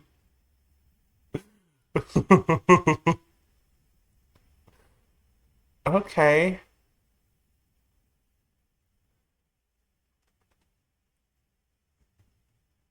Well, I didn't. We didn't see his wife or the inside of his house in the first in Hunter's route. We only stood outside.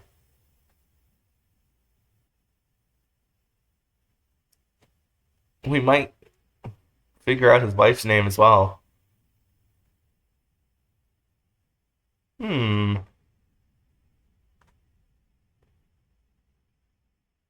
The gruff, grumpy-looking groundhog could only be Tom Robinson. He looks even angrier in person. A dipped, constantly furrowed brow and a tense, forward-leaning posture, as if at any moment he might lunge. He ignores me entirely and keeps his beady eyes fixed on Theo, as if he were a bomb that might detonate at any moment. The woman standing slightly behind him wears an entirely opposite demeanor, entire body tucked tightly inward. Her eyes make constant little circuits of the room, almost as if she were planning the best route to escape. Well, where is she? The others are getting her ready and clearing a path. I just wanted to give you one last heads up before we bring her over. Tom nods impatiently, hands glued to his hips. Double checking us, eh? You should know by now, Theo, that I'm as good as my word. Doubtful. Theo ignores him and plows onward. Can we set her up here in the living room? That feels like the best option for her comfort. You'll still have the rest of the house to yourselves. He attempts to smile. I know Diana can be a bit much if she's in here. You'll be able to escape her if needed. Tom loses a non-committal grunt, ignoring Theo's olive branch entirely. She could be far more than a bit much, and you know that. I just hope she behaves herself. Theo's smile starts looking a little bit forced. Where did little bit come from? Where did bit come from? Hello? Like, hello? Anyways, I hope so too. So what else needs taken care of? He points pointedly to Miss Robinson, hidden as she is behind her husband. Beth, will you need a hand with anything? Help in the kitchen or anything like that? Beth Robinson and Tom Robinson. Beth, get yourself a new man. Please.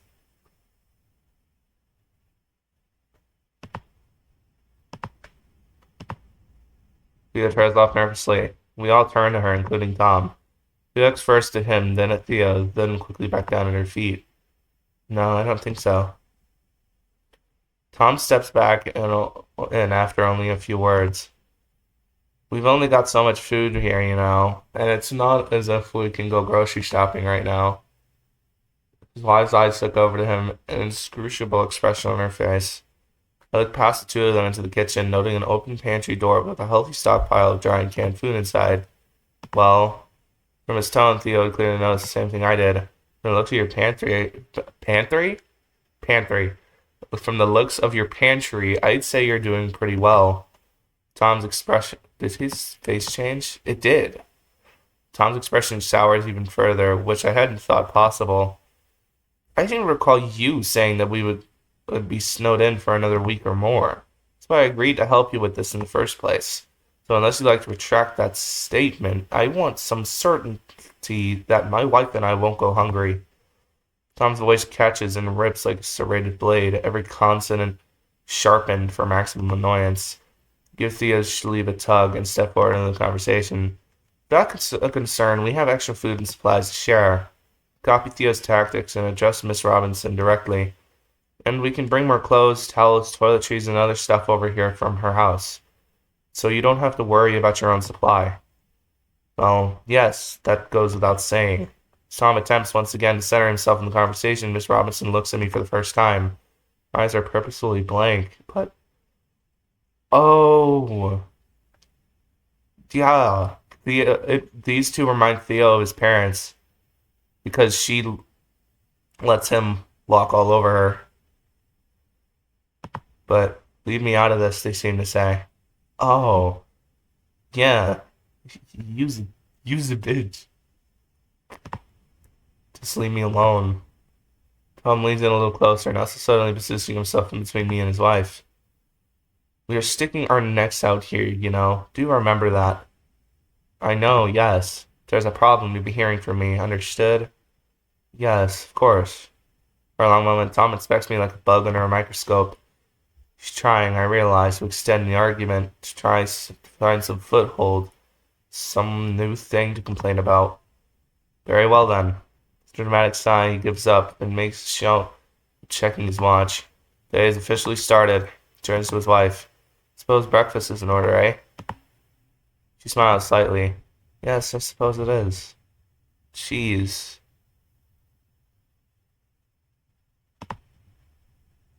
Bring my coffee up to the office when you have a moment.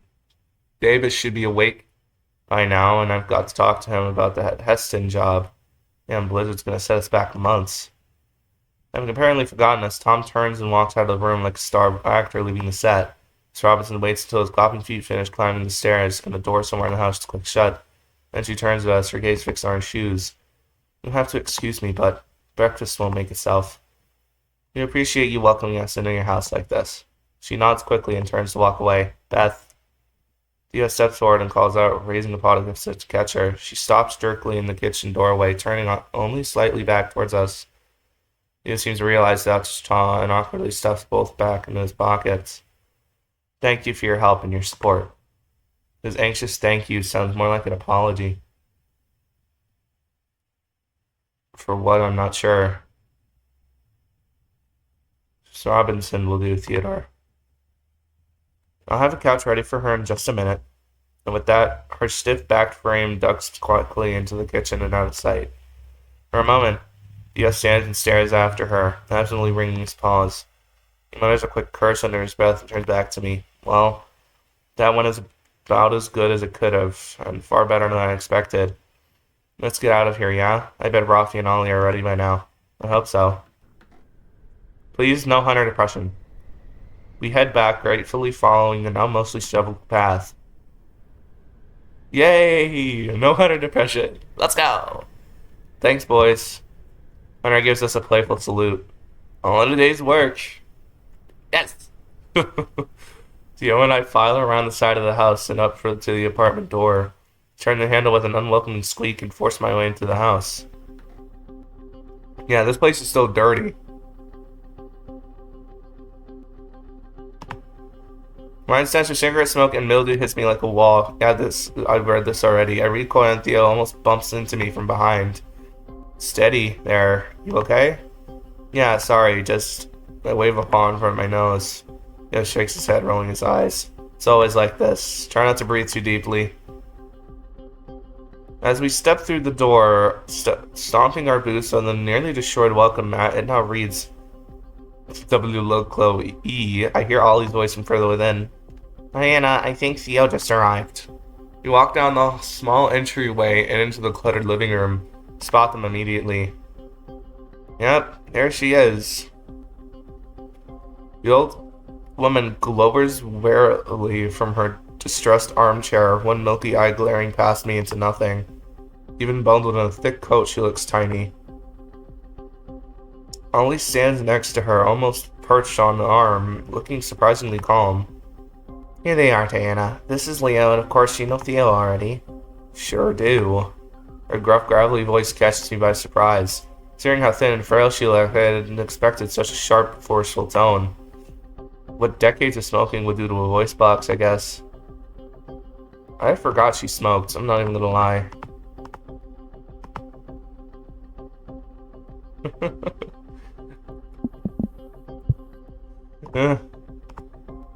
Oh, I didn't read that.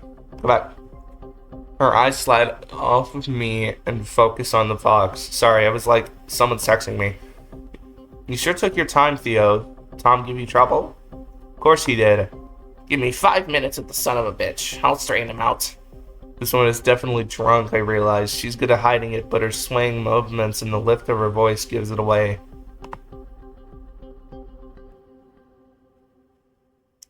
She was drunk? Oh. Everything is already taken care of. We're set to bring you over if you're ready to leave. I've been ready. That puppy of yours is holding us up. Wow, I do not like the way she said puppy. You mean Rafi? Ollie says gently. Yeah, whatever his name is. I've got a bone to pick with you, Theo. What else is new? She ignores him. Got quite the nerve sending some baby doctor to me. Take care of me. The boy looks like he's 15. Ollie cuts in again. He's a certified healthcare provider, and he's treating you for free. That's a pretty good deal, don't you think? I suppose. He's taking his sweet time, though. If on cue, Rafi re-enters the room, stuffing what looks like a paw full of juice boxes into a beat-up old tote bag.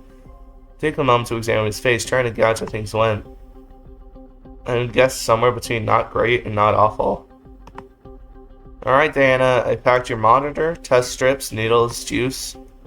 What about that purse I told you to get? She interrupts sharply. Yes, I packed your purse as well. If you need or want anything else, we can always bring it over later. Molly chimes in, smiling down at her. Yeah, I'll probably need a change of clothes at some point. Alright, Theo, we are pretty much ready to go. Great.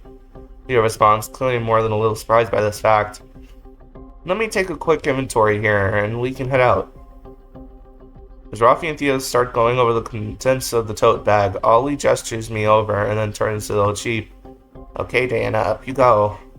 Don't rush me, Oliver. I'm old. I'm not rushing you. You were the one who said you were ready. Who is sending me messages? The Internet City Discord. She laughs, a sound like marble on a cheese grater, and flashes him a yellow gap-toothed grin. Smartass. Ollie giggles. Oh. Okay. Does Ollie like old people? Ollie might like old people. The Illa gathers herself and grips the arms of the low-slung chair, pushes herself up about halfway, and then falls back down again. Just hang on a minute. With a few more failed attempts, Ollie quietly offers her an arm, which, after one final try, she takes. 1, 2, and 3. He gently but firmly moves her upright and waits while she gets her balance. Thank you.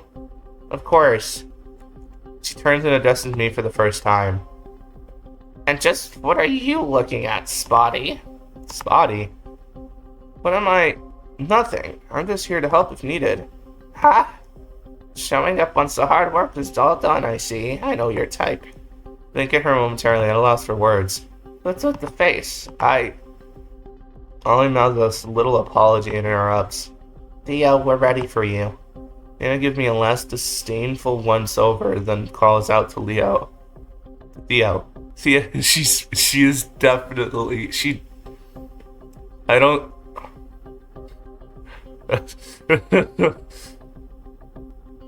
Okay, I don't think she likes me at all.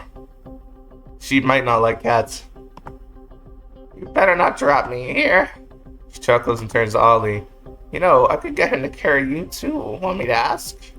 Ollie giggles again. Not if you want him to make it there. I weigh quite a bit more than you do. Maybe next time, eh?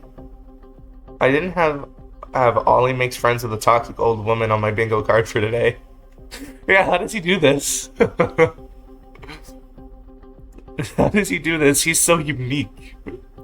He's so special. But this has been a week full of surprises. Leo? At the sound of my name, I turn my focus away from the confusingly dynamic duo. Could you get the door for us? Oh, yes, of course. I hold the door open, wind-tearing new breath into the musty apartment. Theo bends down and scoops up the old one with surprising ease.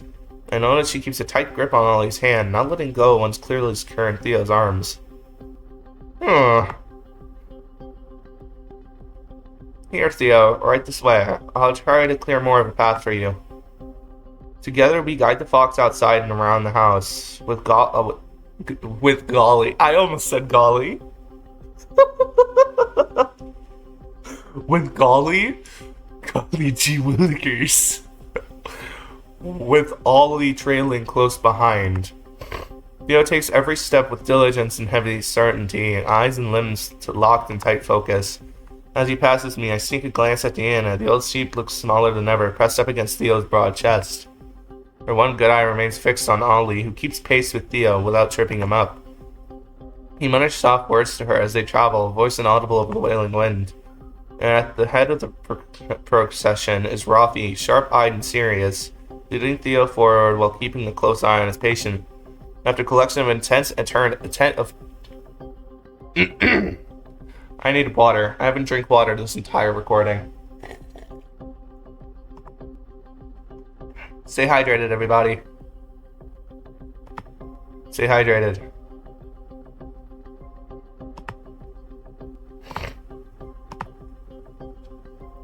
After a collection of tense eternities, Theo mounts the steps of number 30 and Rafi pulls the door open. Theo immediately strides over to the plush sofa and deposits Diana on the cushioned seat. He kneels in front of her, fussing with her jacket and making sure she's comfortable. There you go, Diana. We've arrived. He attempts a well-worn smile. Thank you for flying Theo Airlines. Terrible in-flight service. Not even a drink menu. Our service is for our VIP passengers only, I'm afraid. Molly chirps, slipping a pillow behind her back. You should have splurged and gotten the upgrade. Unbelievable. Airline really has gone to shit, along with everything else. Scanning the rest of the room, I spot Rafi in the kitchen doorway, talking in hushed tones with Miss Robinson. With her husband absent, she almost seems like a different person. She listens intently, nodding and asking questions as he runs through the contents of Diana's medical bag, meticulously copying his instructions onto a small legal pad. She really seems to care, though I can't help but notice the furtive, distrustful glances she sneaks at Theo. He seems to notice him too. The more time we spend in the house, the antsier he gets. Theo? He looks up from rearranging the same blanket on the same armchair for the fourth time. Huh? Oh, yes, Ollie, what's up? I think Rafi and I can handle things here for a while. Beth has very kindly agreed to let us stay to look after her. He gestures to the now snoring sheep on the couch. The two of you want to head back to the house, you can go ahead. Where's Hunter? Yeah, that sounds like a good idea. Pull up next to Theo and grab the reins of the conversation. We can check in on the other two and make sure they got back okay. Time to pack it in, Theo. We're not being helpful anymore. Well, You're sure the two of you will be finding her alone? Oh, we'll be great. Don't worry about us. Theo inspects Ollie for a moment. A quizzical smile is spreading across his face. You know, I'm actually not worried at all. You were really amazing with her. Ollie stuffs his claws in his pockets and shuffles his feet. Old people tend to like me. I don't know why. Well, that explains why I like you then. Okay, Grandpa, let's get you to bed. My stomach growls loudly. Maybe we eat first, I suggest, smiling sheepishly. I'm starving, and I don't want to make Miss Robinson cook for us as well. Right. Theo's face falls somewhat. Yes, I think it's time. One final wave to Ollie and Rafi. The dog is so focused he barely even registers our leaving. Theo and I head for the door. God damn it! Crap!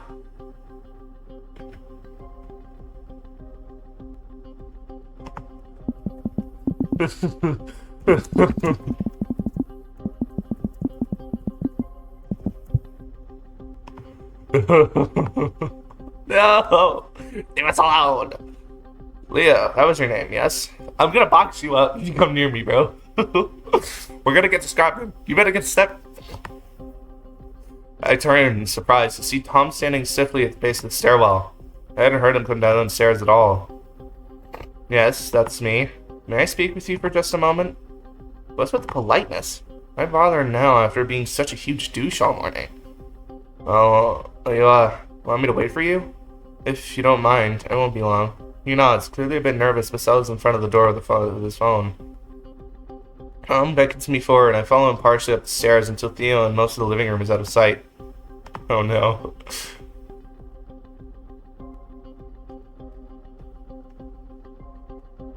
Oh no. Oh no. He's going to tell us how, he's gonna tell us about Theo's issues and why he crashed the car that one time.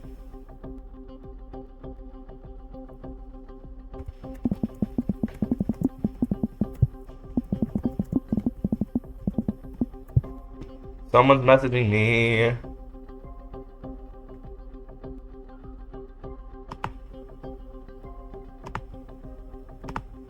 I'll get right to the point. You seem like a nice kid, so I want to give you a little warning.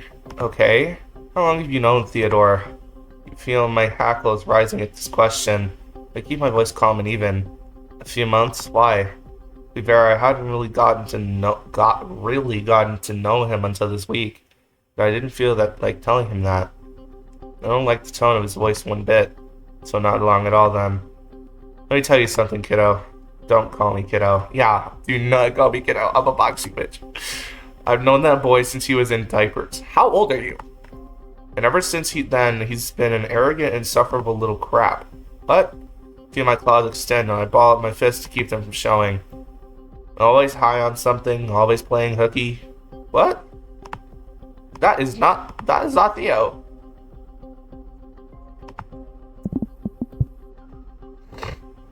That is not Theo. Always causing trouble for his elders and betters. His parents are like that too. A lot of pride and too little respect. Well, pride goeth before a fall, and the rotten apple doesn't fall far. You know, we worried that aunt to his to death, poor thing. She was the only decent member of that family. A red hot spike of rage pierces right through my chest and my stomach coils like a viper. Take my word for it, people like him don't change. That's how they grow up, that's how they stay. I don't care what kind of good Samaritan act he's putting on these days. I don't trust it for a second. He points a stubby finger at me like the barrel of a gun. You watch your back around him, you hear? Or at least watch your wallet. You scum-sucking piece of shit. Oh. Leo, I think I'm gonna head back now, but I'll meet you back at the house? Theo's voice anchors me, reminds me why I'm here. It's not to argue with a shithead. This guy doesn't deserve my time. Deep breath in and out. Swallow my retorts and dust off my best customer service face. Alright, sir. I'll take that into consideration. Now, if you excuse me, Theo and I should be going. Beady eyes somehow become even beadier, and suddenly I see the trap I almost stepped into. I had spent all morning catching Theo whenever he came close to blowing up. And with just a few obnoxious sentences, Tom had already pushed me over the edge. I remember Theo's words from earlier. That's exactly what he's waiting for. The moment I start shouting at him, he'll take it as proof that he was right all along. Indeed, he will.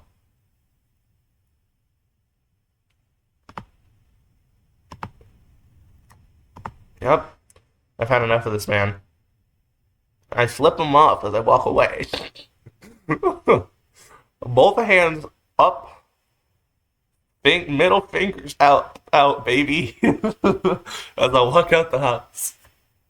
Turn to my heel and stride quickly down the stairs. I catch a surprised and concerning look seeing Theo by the arm and direct him forcefully towards the front door. Let's go. Oh hey, it's daytime now. You can see the city in the distance. And there's no more knocked over tree. Is this a different place? It's almost a relief to be out in the snow again. Dawn had fully broken when we were inside, bringing home welcome daylight and a sense of relief. I walk wordlessly through the drifts, grateful for the silence. Theo naturally passes me with his longer stride and then starts walking even faster. He must be eager to get home. I don't blame him for that. Though he's really starting to leave me behind. I pick up my pace, eyes fixed on the back of his fuzzy head. By the time we reach the house, I'm apparently jogging to keep up. He holds the door open silently and we both shuffle in. Theo dumps his coat and boots and immediately heads to the kitchen, steps quickening even further. Who is messaging me? Stop bothering me. Oh dear. Leave me alone.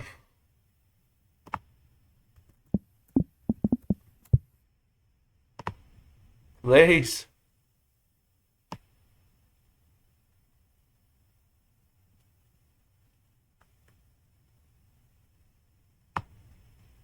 I got recommended of Aldi mod. Oh no, I'm gonna be copying Bijou Mike now. Great. That Bijou Mike's gonna sue me, bro.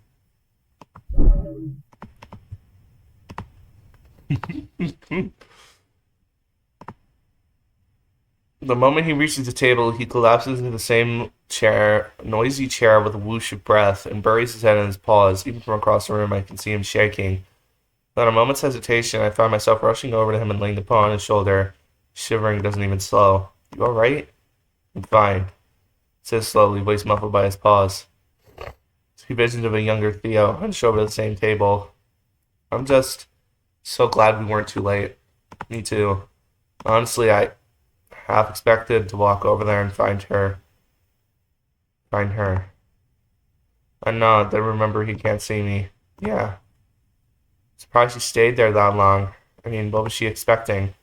Honestly, I think she was going to let fate take its course. Since she was just waiting to die. Jeez. Theo's words pierced my skin and arc through my veins like lightning. Good lord. Sorry about that. I needed to go get more water. I ran out.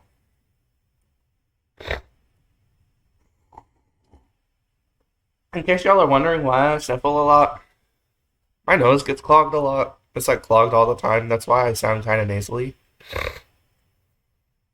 So, sat in a cold house in a howling storm, just sitting and breathing until the breathing finally stops. Who am I to judge? I think I almost fucked it all up too. What? No, you were great. You knew just what to do and say, and you gave all of us really good directions too.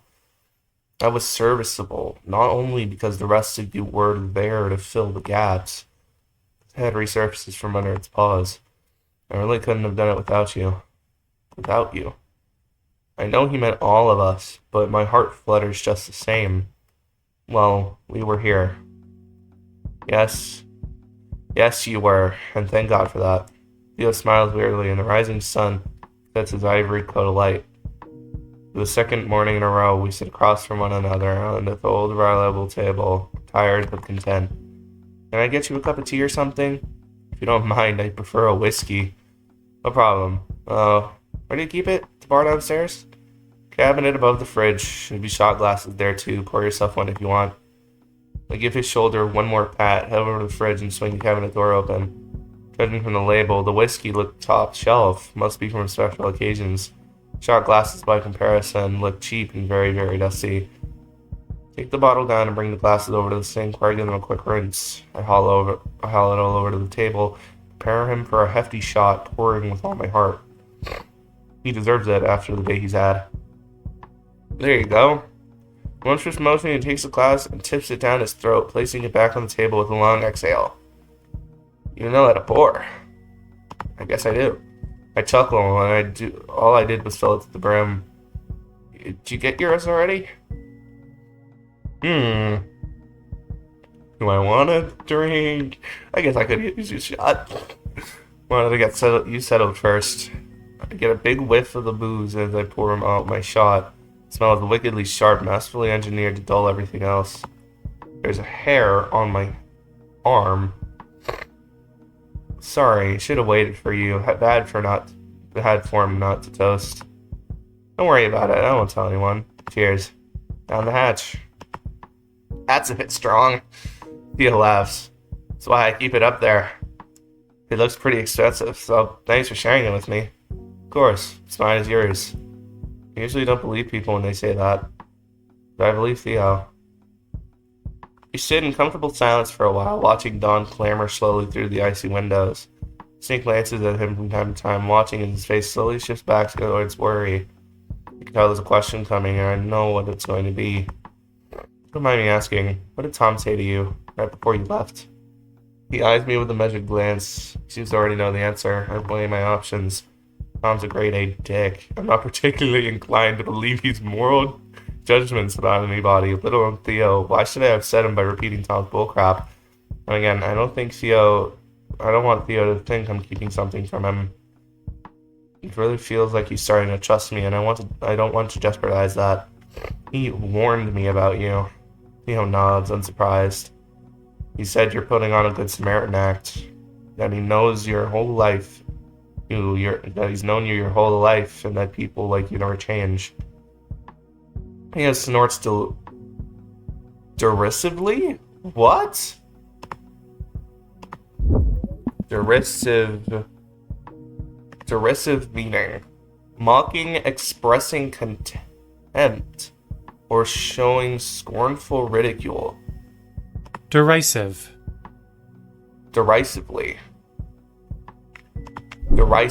Okay, we're learning new words. Learn new words with Stopper, guys. Theo nods derisively and reaches for the bottle. I sit in silence as he pours him down another shot. Well, do you believe him? Time slows as I study his face, inspect the tone of his voice. Soft eyes watch me closely, as closely as I watch him, looking for clues to my answer. He doesn't sound angry or resentful. More than anything else, he sounds tired. No, I don't. I mean, just look at you. You've worked yourself to the bone to house and provide for us. You've gone out of your way to help people you hardly even know. Compared to Tom, He had to twist his arm and let an old dying woman sit on his couch while we and his wife did all the work. If anyone is putting on a good Samaritan act, it's him. He's a piss poor actor. Theo lets out a bark of laughter tinged with relief. Always has been. Honestly, I almost punched him. I was this close. I remember what you said, about how he always tries to get you to break first. Theo nods. At this game, bad faith manipulation. To push you until you're standing on the edge of a cliff, then tell you it's your fault when you fall. Now seems as a good time as any to ask. What exactly is your backstory with them? Theo sits perfectly still and silent, with surging wind clattering against the windows behind him. You don't have to tell me if you don't want to. I add hastily, wondering if I'd gotten too familiar. No, that's alright. A wry chuckle. Surprised to hear myself say it, but I don't mind telling you. Yesterday morning was so cathartic, I've actually had to hold back telling you more stories for your sake. It almost feels like confession, except when I confess to you, I feel no shame or fear. Rubs the back of his neck, embarrassed. Sorry, that's the wrong thing to say. No, I don't think it's weird. Did that say weird? It did say weird. I said wrong. No, I don't think that's weird. As long as you don't start calling me father. Theo guffaws. No risk of that, I promise you. He settles more deeply into his chair and begins fiddling with his empty shot glass. Suffice to say, I made a lot of enemies growing up. It's shockingly easy to do as a Catholic, but I was especially disliked. Quite honestly, it wasn't usually my fault. He had stopped mid-sentence, one of his ears flicking. I hear it too, voices from the living room coming this way. Theo glances apologetically at me and quickly moves to put the whiskey away. Hey, Hunter! Hee. Best boy. He manages to close the cabinet door just as Hunter and Artemis enter the room. Morning, you two. Back to smiles. Morning, you two. Hunter sounds as chipper as ever despite all the excitement. Does anything faze him? We really should have to stop meeting like this. Artemis quips, heading straight for the fridge. Freaking starving. I don't want to cook anything. Who wants a sandwich? My stomach makes a brand new noise I've never even heard before. I very desperately want a sandwich. Me! Alright, then go nuts. Artemis drops a clawful of witch making onto the table with a thick, meaty smack. Y'all can make your own sandwiches. I believe in you. Oh yeah, of course. I was going to make my own. Unless? No. I'll put on some coffee. Theo putters around the room as the rest of us collapse on the food. If there's one thing I can do, it's make a sandwich. Condiments? Artemis calls from the fridge. Just mustard, thanks. Oh, he likes mustard? I don't like mustard. No. Mayonnaise. Yes. Ew, really? No. He doesn't like mayonnaise. But again, I am white. I'm legally obligated to like mayonnaise. No. Yes, really, mayo's delicious. I agree with Theo. But Hunter, be very careful what you say next. Badmouth mayonnaise if you don't get any mustard. I'm in control of the mustard supply here, and I see you need to treat mayo with more respect. Wow, I didn't realize I was sharing a table with actual criminals. I'm not a criminal. Well, now you know. I guess I'll have to cut out mayonnaise for him. I'm not eating mustard though. Mustard makes me puke. Hey, what's your opinion on the king? What? I can't speak. Ew, what's your opinion on the condiment of kings? Artemis waggles the mustard at me threateningly. Hunter scrunches up his face even further. Do I want to agree with Hunter? Yes. Even though I'm lying. I'm lying, but I ain't dying. Nah, mayo is gross. Let's go. Oh no. Look at him.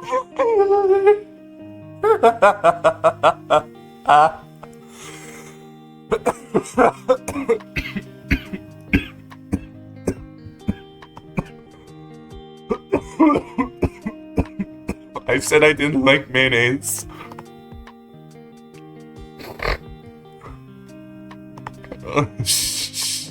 Ed.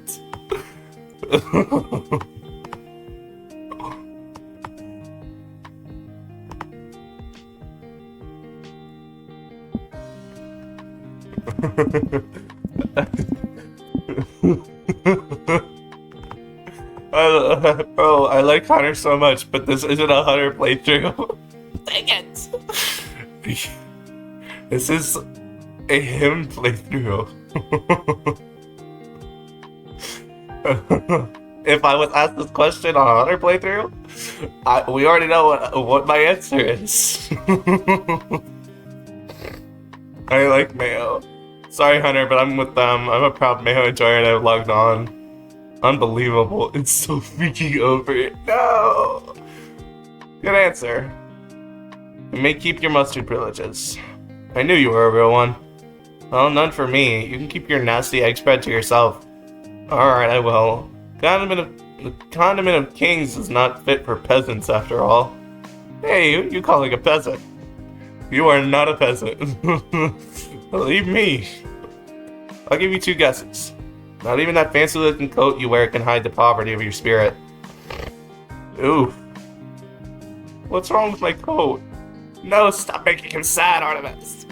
Artemis? I will continue. I will not call you Artemis anymore. I will start calling you Emo Mordecai every time it says your name. Emo Mordecai. I swear to God. Artemis blinks, clearly regretting that comment, but Hunter quickly snaps back to normal. At least I have a coat. You're not fooling anyone with your 3 hoodies. I'll admit to being a little worried about that. How do you go out in those without fur? Skill issue. But for real, though, feathers can be just as warm as fur. Mammals are always surprised to hear when they hear that. Huh. That is surprising to hear, yeah. Also, I usually run hot. A few small layers are enough. Do you own a real coat, Artemis? No? Oh, I suppose it's better than nothing. The other phone vibrates loudly on the table and he snatches it up. Tom? No, thank God. It's just Ollie giving me an update. Things seems to have stabilized nicely. Tom's the guy in number 30, right?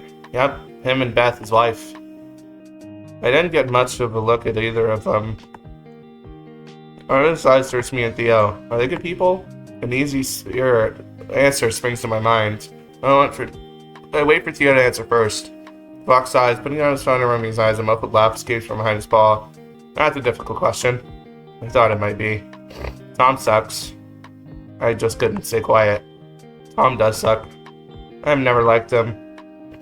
You known him for a while? Me and my parents went to the same church. Of course. My father and him would always talk after Mass. And I just remember wanting to get out of there, and the 2 of them wouldn't stop blabbing about interest rates and ROIs and the latest weather forecast. I guess maybe they were friends, acquaintances at least. I remember Tom's words to me right before I left. His parents were like that too, a lot of pride and too little respect. They must not have been that close.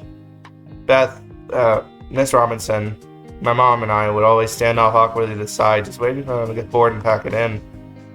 Did they have a kid you could talk to, or...? No, they did not. They never did have children. From the look on his face, I could tell there's some ugly history there. Hunter shrugs. Kids aren't for everybody. Amen. He responds absently then. With some effort, he picks up the thread of the story. They've been together for... Oh, I'm not sure. Why would I have been alive? So since the Jurassic period? Not quite that long, no. You know how they met? They met at work. Theo takes a long sip of coffee. He is still upper management for a construction company. She was the secretary. Oh, scandalous. Artemis' voice is perfectly flat, the voice of someone desperately trying to reserve judgment. I don't know the full story, but I know when he proposed, she said yes and became a full-time housewife. And he's never stopped treating her like his secretary. That makes perfect sense given what I had seen. He talks to her like an employee in her own house. He In my claws extend again and I cram them into my pockets. I see. Artemis's voice could cut glass and corrode steel. He seems like the problem. He is. Theo turns to me. The way she behaved today, she's always like that. Dead silent whenever Tom is in the room. The kitchen table falls into a similar silence. Artemis looks like he's planning a murder. I can see him weighing the odds. Artemis, what are you doing, bro? Artemis? Look, we do not have murder on our minds, please. Please. Hunter's a million miles away, deep in inscrutable thought. So, how sad is this situation? Do you think she wants to leave but can't? Honestly, Artemis, I have no idea. She won't talk to me. I have a bit of a spotty history with them. Oh yeah? Ready to elaborate? Theo glances at me and understands the unspoken message. Not now. I'd rather not. Fair enough. No pressure. Artemis looks over to me, clearly having noticed our exchange. Suffice to say, I was a different person back then. Theo fiddles with his handle of his mug, not making eye contact. Worse. I was the worst person. Artemis nods in understanding. Gotcha. He gracefully changes the subject. What about the old sheep? Was her name Diana? Yes, Diana. The indomitable battle axe herself. Be a clawful? 2 clawfuls at least. That's on a good day. Seems like you handled her pretty well then. Hunter returns to the conversation with his usual smile, which honestly amazed me. I mean, when I first left that apartment, I thought she and Rafi were going to strangle each other. I don't expect them to even be half ready by the time we got back. But Ollie was incredible with her. I have never seen her warm up to someone so quickly. They were even cracking jokes together. That's my boy, Arnold says proudly, puffing out his chest. Old people love him for some reason. That's what he said too. So, Diana, is she also on our shit list? No, she doesn't quite make the shit list. I like her quite a bit more than I like Tom. She's loud, rude, and generally difficult to be around. But at least you know where you can stand with her. She never minced her words, and she never suffered fools. She's never suffered fools. He just happens to have a very liberal definition of the word fool. He's usually whoever's bothering her at the moment. She's been living in an apartment for decades, a real fixture of the neighborhood. Just her? Yes, just her. She has a daughter who lives overseas. From what I gather, they aren't on speaking terms. Another frosty, distant family. Well, I'll just follow them. You know what? I think I'll tell you her background in detail if you're all interested. Yes, please. Sure. I nod. Theo rearranges himself in the squeaking chair, clearly excited to tell the story. As a kid, I just thought she was a pain in the ass. Another grumpy old fossil whose only passion was to hate things. My aunt always respected her, though. She never let me say anything bad about her, not without a lecture. That's the only reason why I left her alone, honestly. It said really, not honestly. Where'd I get honestly from? Hello? Genuinely? And then, years later, when I learned her whole story, I realized MJ was right as always. Theo smiles distantly. This is the first time he's mentioned MJ without the wistful sadness going in his voice. He rubs his chin with a paw. Well, anyway, hopefully this will help contextualize her a little. She's a city girl, born here in the mid to late 30s. Damn! Back when this was still a manufacturing town. Though it's hard to imagine that now. Her father owned one of the largest factories in the area, so they had plenty of money. She was well liked as a child, good schooling, etc. Towards the end of high school, things started to get serious with her then. Boyfriend, a suave greaser type, with slick-backed hair and a motorbike. I'm fogging on the details, but at some point the two of them decided that as soon as she turns 18, they're going to get married. I find myself watching Theo closely as he tells the story, the way his eyes light up, and the way his paws cut through the air. I never realized how much he talks with his paws. And so that's what they do. On her birthday, they go to the courthouse and get hitched. I'm guessing that didn't end well? Artemis, don't interrupt. You are correct, though. Her parents went absolutely ballistic. See, they don't like their new son-in-law, not at all. Remember, this is the late 50s. Even for that time, her father was an old-fashioned man. And he couldn't stand the fact that his daughter had bypassed him and gotten married without his approval. They fought bitterly about it. Shook the whole earth, I bet. And in the end, he cut her off completely. And now it's just Diana and her man scraping by, working whatever jobs they can find. Some months later, she gives birth to a healthy baby. A healthy? Healthy? From FNAF? To a healthy baby girl and names her after her mother, Rebecca. I don't think it did anything to bridge the gap between her and her parents, though. With a new mouth to feed, money gets tighter, tempers get shorter. She and her husband fight longer and more often, and then one day she just hops on his bike and leaves. Just like that? Just like that. She was 21, with a 3-year-old daughter and almost nothing else. She was my age. No! Stop being depressed! Hunter! Yes, I suppose she was. So, what did she do? Whatever she could. Begged favors from friends for food, clothes, babysitting. Slept on couches, dug through dumpsters, worked mornings, worked evenings, sometimes worked nights. The first few years were hell. But she never once went to her parents for help. And eventually, her luck turns. She has a job as a salesman for a big cosmetics company, and her career really takes off from there. Soon she's traveling all over the country, meeting clients, building up a contact list. She was a saleswoman? That's surprising me, given her sour demeanor. Theo's eyes twinkle. Difficult to believe, huh? I mean, she's so rude. Well, I don't know if she was always as bad as she is now. A lot of time has passed since then, almost 60 years. Also, she was gorgeous back in the day, a real bombshell. Bet that helped.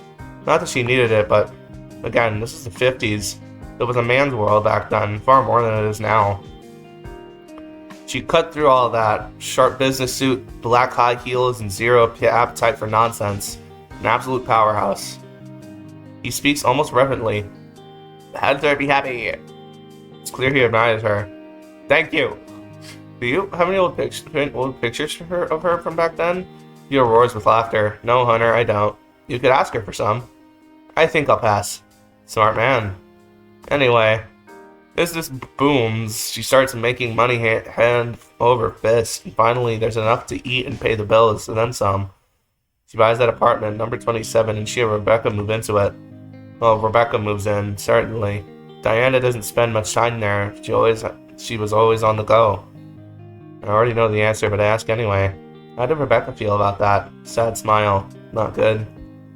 I know very little about their relationship, but considering how often Diana was away, it can't have been perfect.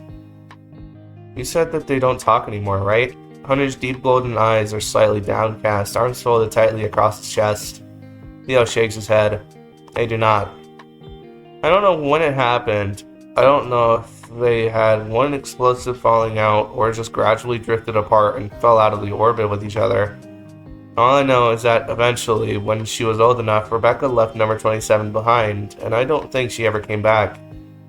She never came back home. Maybe that was for the best. Now it's just Diana, by herself. Time passes, as it tends to. She works, she travels, she works some more. She has less of a reason to come back now, so she spends most of her time anyway. She reaches retirement age. She keeps working a little bit longer after that. At this point, her company, the cosmetic corporation she had helped grow into an initial national chain, is itching to get rid of her. It might have been because she was getting grumpier and more argumentative. Probably because she wasn't young and pretty anymore. All her old contacts were aging and dropping out of the game as well. She could have migrated to upper management, I suppose. She definitely had the experience. I don't know if she was built for it.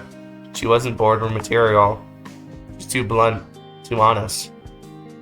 She won't brown-nose scheme or schmooze.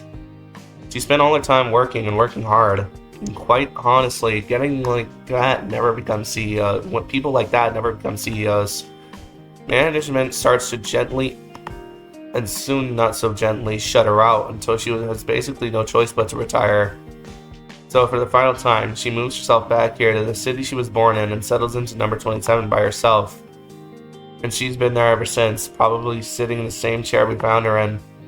These days, she doesn't leave the house. She even gets her groceries delivered. Probably cigarettes too? If there even is a delivery service for those. Theo trails off, and we all sit silently, lost in thought. You know her story very well. Where'd you hear it? Straight from the sheep's mouth. Really? She told it herself? Theo nods, smiling broadly. It was absolutely sloshed. I was over there attempting to fix her old boiler, and I got nosy. Picked up an old photograph of her and her daughter when Rebecca was real young. God, she really was beautiful. Easy there, Theo. Cool your jets. Hey, give me a break. My jets are cool. Anyway, I decided it was a good idea to ask her about it. She snatched it out of my paws and gave me the most vicious ear-biting about not touching her crap. About 20 minutes later, I'm in the basement working on the boiler. All of a sudden, she comes swaying down the stairs, flashing hands, and just starts talking. Told me the whole story. I'm sure there were details I forgot, but I was so enraptured I stopped paying attention to the boiler I was supposed to be fixing. Nearly broke the damn thing.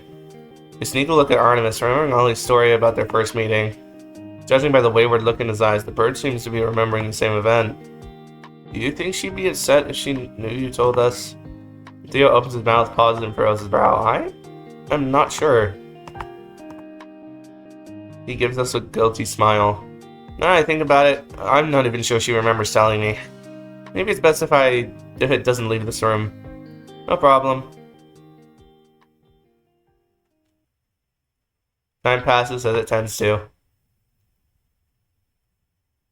The sun makes its way across the leaden sky, the only object in the skybound city still in motion.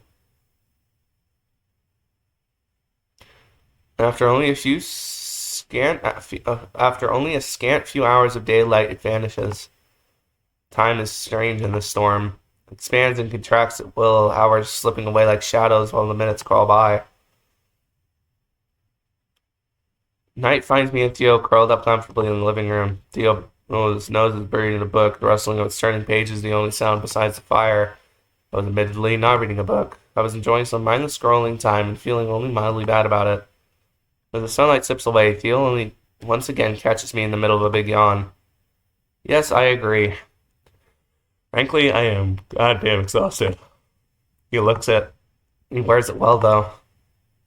I know it's early, but I've been thinking about the last hour, that I might just get into bed for a bit and see what happens. In fact, saying it out loud convinced me. I'm going to do my best old man impression. Go to bed at 6. Alright, Theo, you do that. Honestly, I think I'll join you before long, as soon as Rafi and Ollie get home. Did I just say home? Theo smiled sweetly at me, he noticed too. You know what I mean. Yes, I do. Theo shuts the book and rises from the chair. I'm sure it was just a slip of the tongue, but I hope this place feels like home at least a little bit. That would make me happy. And it would make her happy as well. She built it for that reason. Anyway, he rubs her back with his fuzzy neck, embarrassed. Sorry for getting all serious again. I just can't stop doing it. Don't worry about waking me. Just come up whenever you're ready. Alright, I'll be sure to make as much noise as possible. Good. Now, if you'll excuse me, I must prepare for my nap of indeterminate length. Godspeed. Theo departs, creaking stairs, orchestrating his exit. Not sure how long I wait. I may have even closed my eyes once or twice. It's hard to say. Eventually, they return. I pull myself out of my cozy armchair and head over to greet them. Hey guys, welcome back. Oh, hi Leo. Hey. You look and sound absolutely exhausted. Oh no. Everything's sorted and settled? Can we put this mess behind us? No. I says flatly, his voice entirely monotone. I might go back tomorrow or the day after. Probably tomorrow. Just to check her sugar and make sure she's taking her medicine. Which she definitely won't be. And I promised I'd come back too. You don't seem excited about that. Ruffy shakes his head. Ollie, it seems like the two of you were getting along back there. He shrugs. She's kind of tiring. She's extremely tiring. She won't listen to me at all, and she talks shit constantly. Ruffy stops himself and takes a breath. It's fine. I'm just ready to go to bed. Same. For what it's worth, I think you two did an admirable job. I shuffle my paws on the carpet. I'm sorry for volunteering, everyone. I know I should have asked first, but don't be silly. Rafi cuts me off. This is what I do, after all. This is what I'm trained for. He sways, eyes drifting closed. Oh, this is a new thing. I am literally about to fall asleep standing up. Okay, bedtime. Let me walk you to your room. I wish I could sleep forever. Rafi mumbles as the two of them mount their first few stairs. Good night, Leo. Night, you two. Let's hope tomorrow is normal. Whatever that means. We'll see. Alone again. We all seem to have split off, most of us to bed.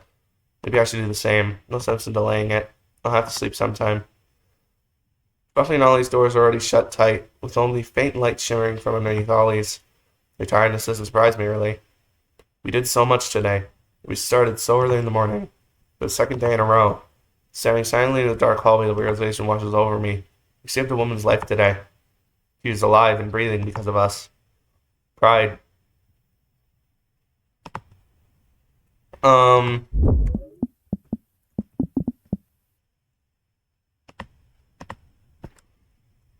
Buoy. Oh, it's literally just. I thought buoy was spelled differently. Buoy's up within me. An emotion I haven't felt in a long, long time. I opened Tia's bedroom door and slipped silently inside, running through my nightly rituals as quietly as possible. Sometimes my ear master gritting my teeth at the unavoidable noise it makes. Sleep enveloped me greedily, like it was waiting for my return.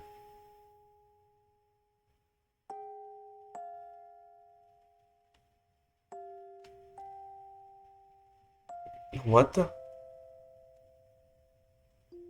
I didn't even get to read that. Oh, Theo's in the car.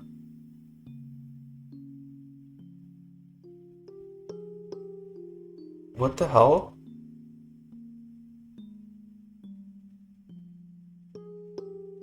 It's like an animatic.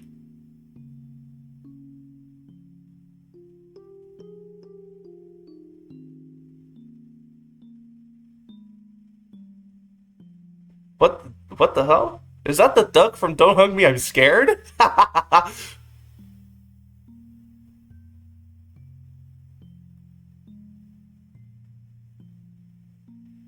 like looking in the forest for monsters or something. Oh crap. Yeah, MJ definitely died of cancer. That's why she was losing weight because of the chemo.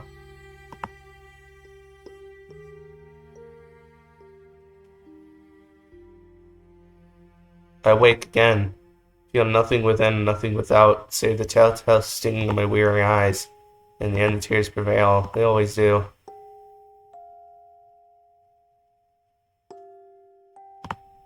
A small gap in the caked snow and ice reveals a watery full moon. Only source of light in this dark, limitless, timeless space. There's magic here. Found magic ushered in one on the moon's breath. It strips away pretense and reveals the world of the new. This place there is no fear, no shame, no hesitation. Starlight has washed it all away. For the second time that day, I rise slowly from my crumpled sheets, driven by some unspoken urge. This time he is there. Oh, he's awake! Look at him! Oh, look at him. Couldn't sleep either, huh? His voice is low, husky, cracked from hours of silence. My own voice breaks, I clear my throat. Nightmare. I don't elaborate. He doesn't pry. In the moment, I can't help but drink in the sight of him. Bathed in shifting moonlight, the ripples of clothes and blankets casting dancing shadows. His tousled white fur, the faint outline of his whiskers, the gentle, elegant curve of his snout. I look selflessly, feverishly, as if this opportunity will never come again, and he looks back. In this silent exchange, I'm not sure if he invites me or if I ask him. Hold on one second. Or if the two of us simply understand that this is what we want. Sorry. I rise fully from my bed and crawl into his, tucking the warm, soft blankets around me. I shift a little closer. He moves his arm slightly. I tilt my head. He nods imperceptibly.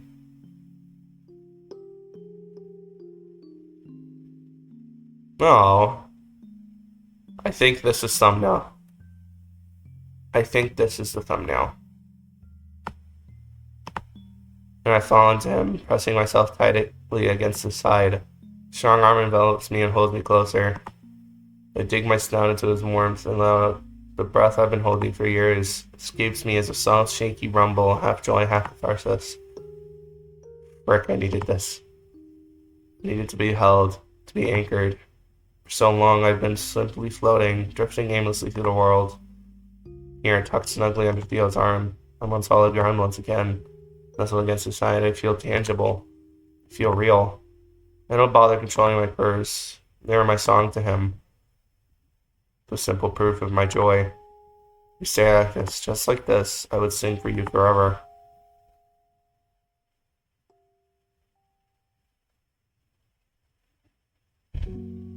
And it's the ending. Okay. We're gonna drop save. That's 3 routes. Well, 2 routes up to day 4 complete. 1 up to day 3. Ollie's day 4's gonna be soon though. But you guys, that was it.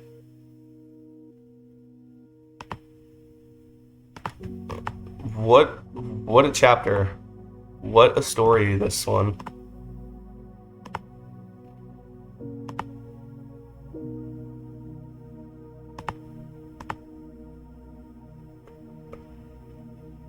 It was very, very heavy hitting.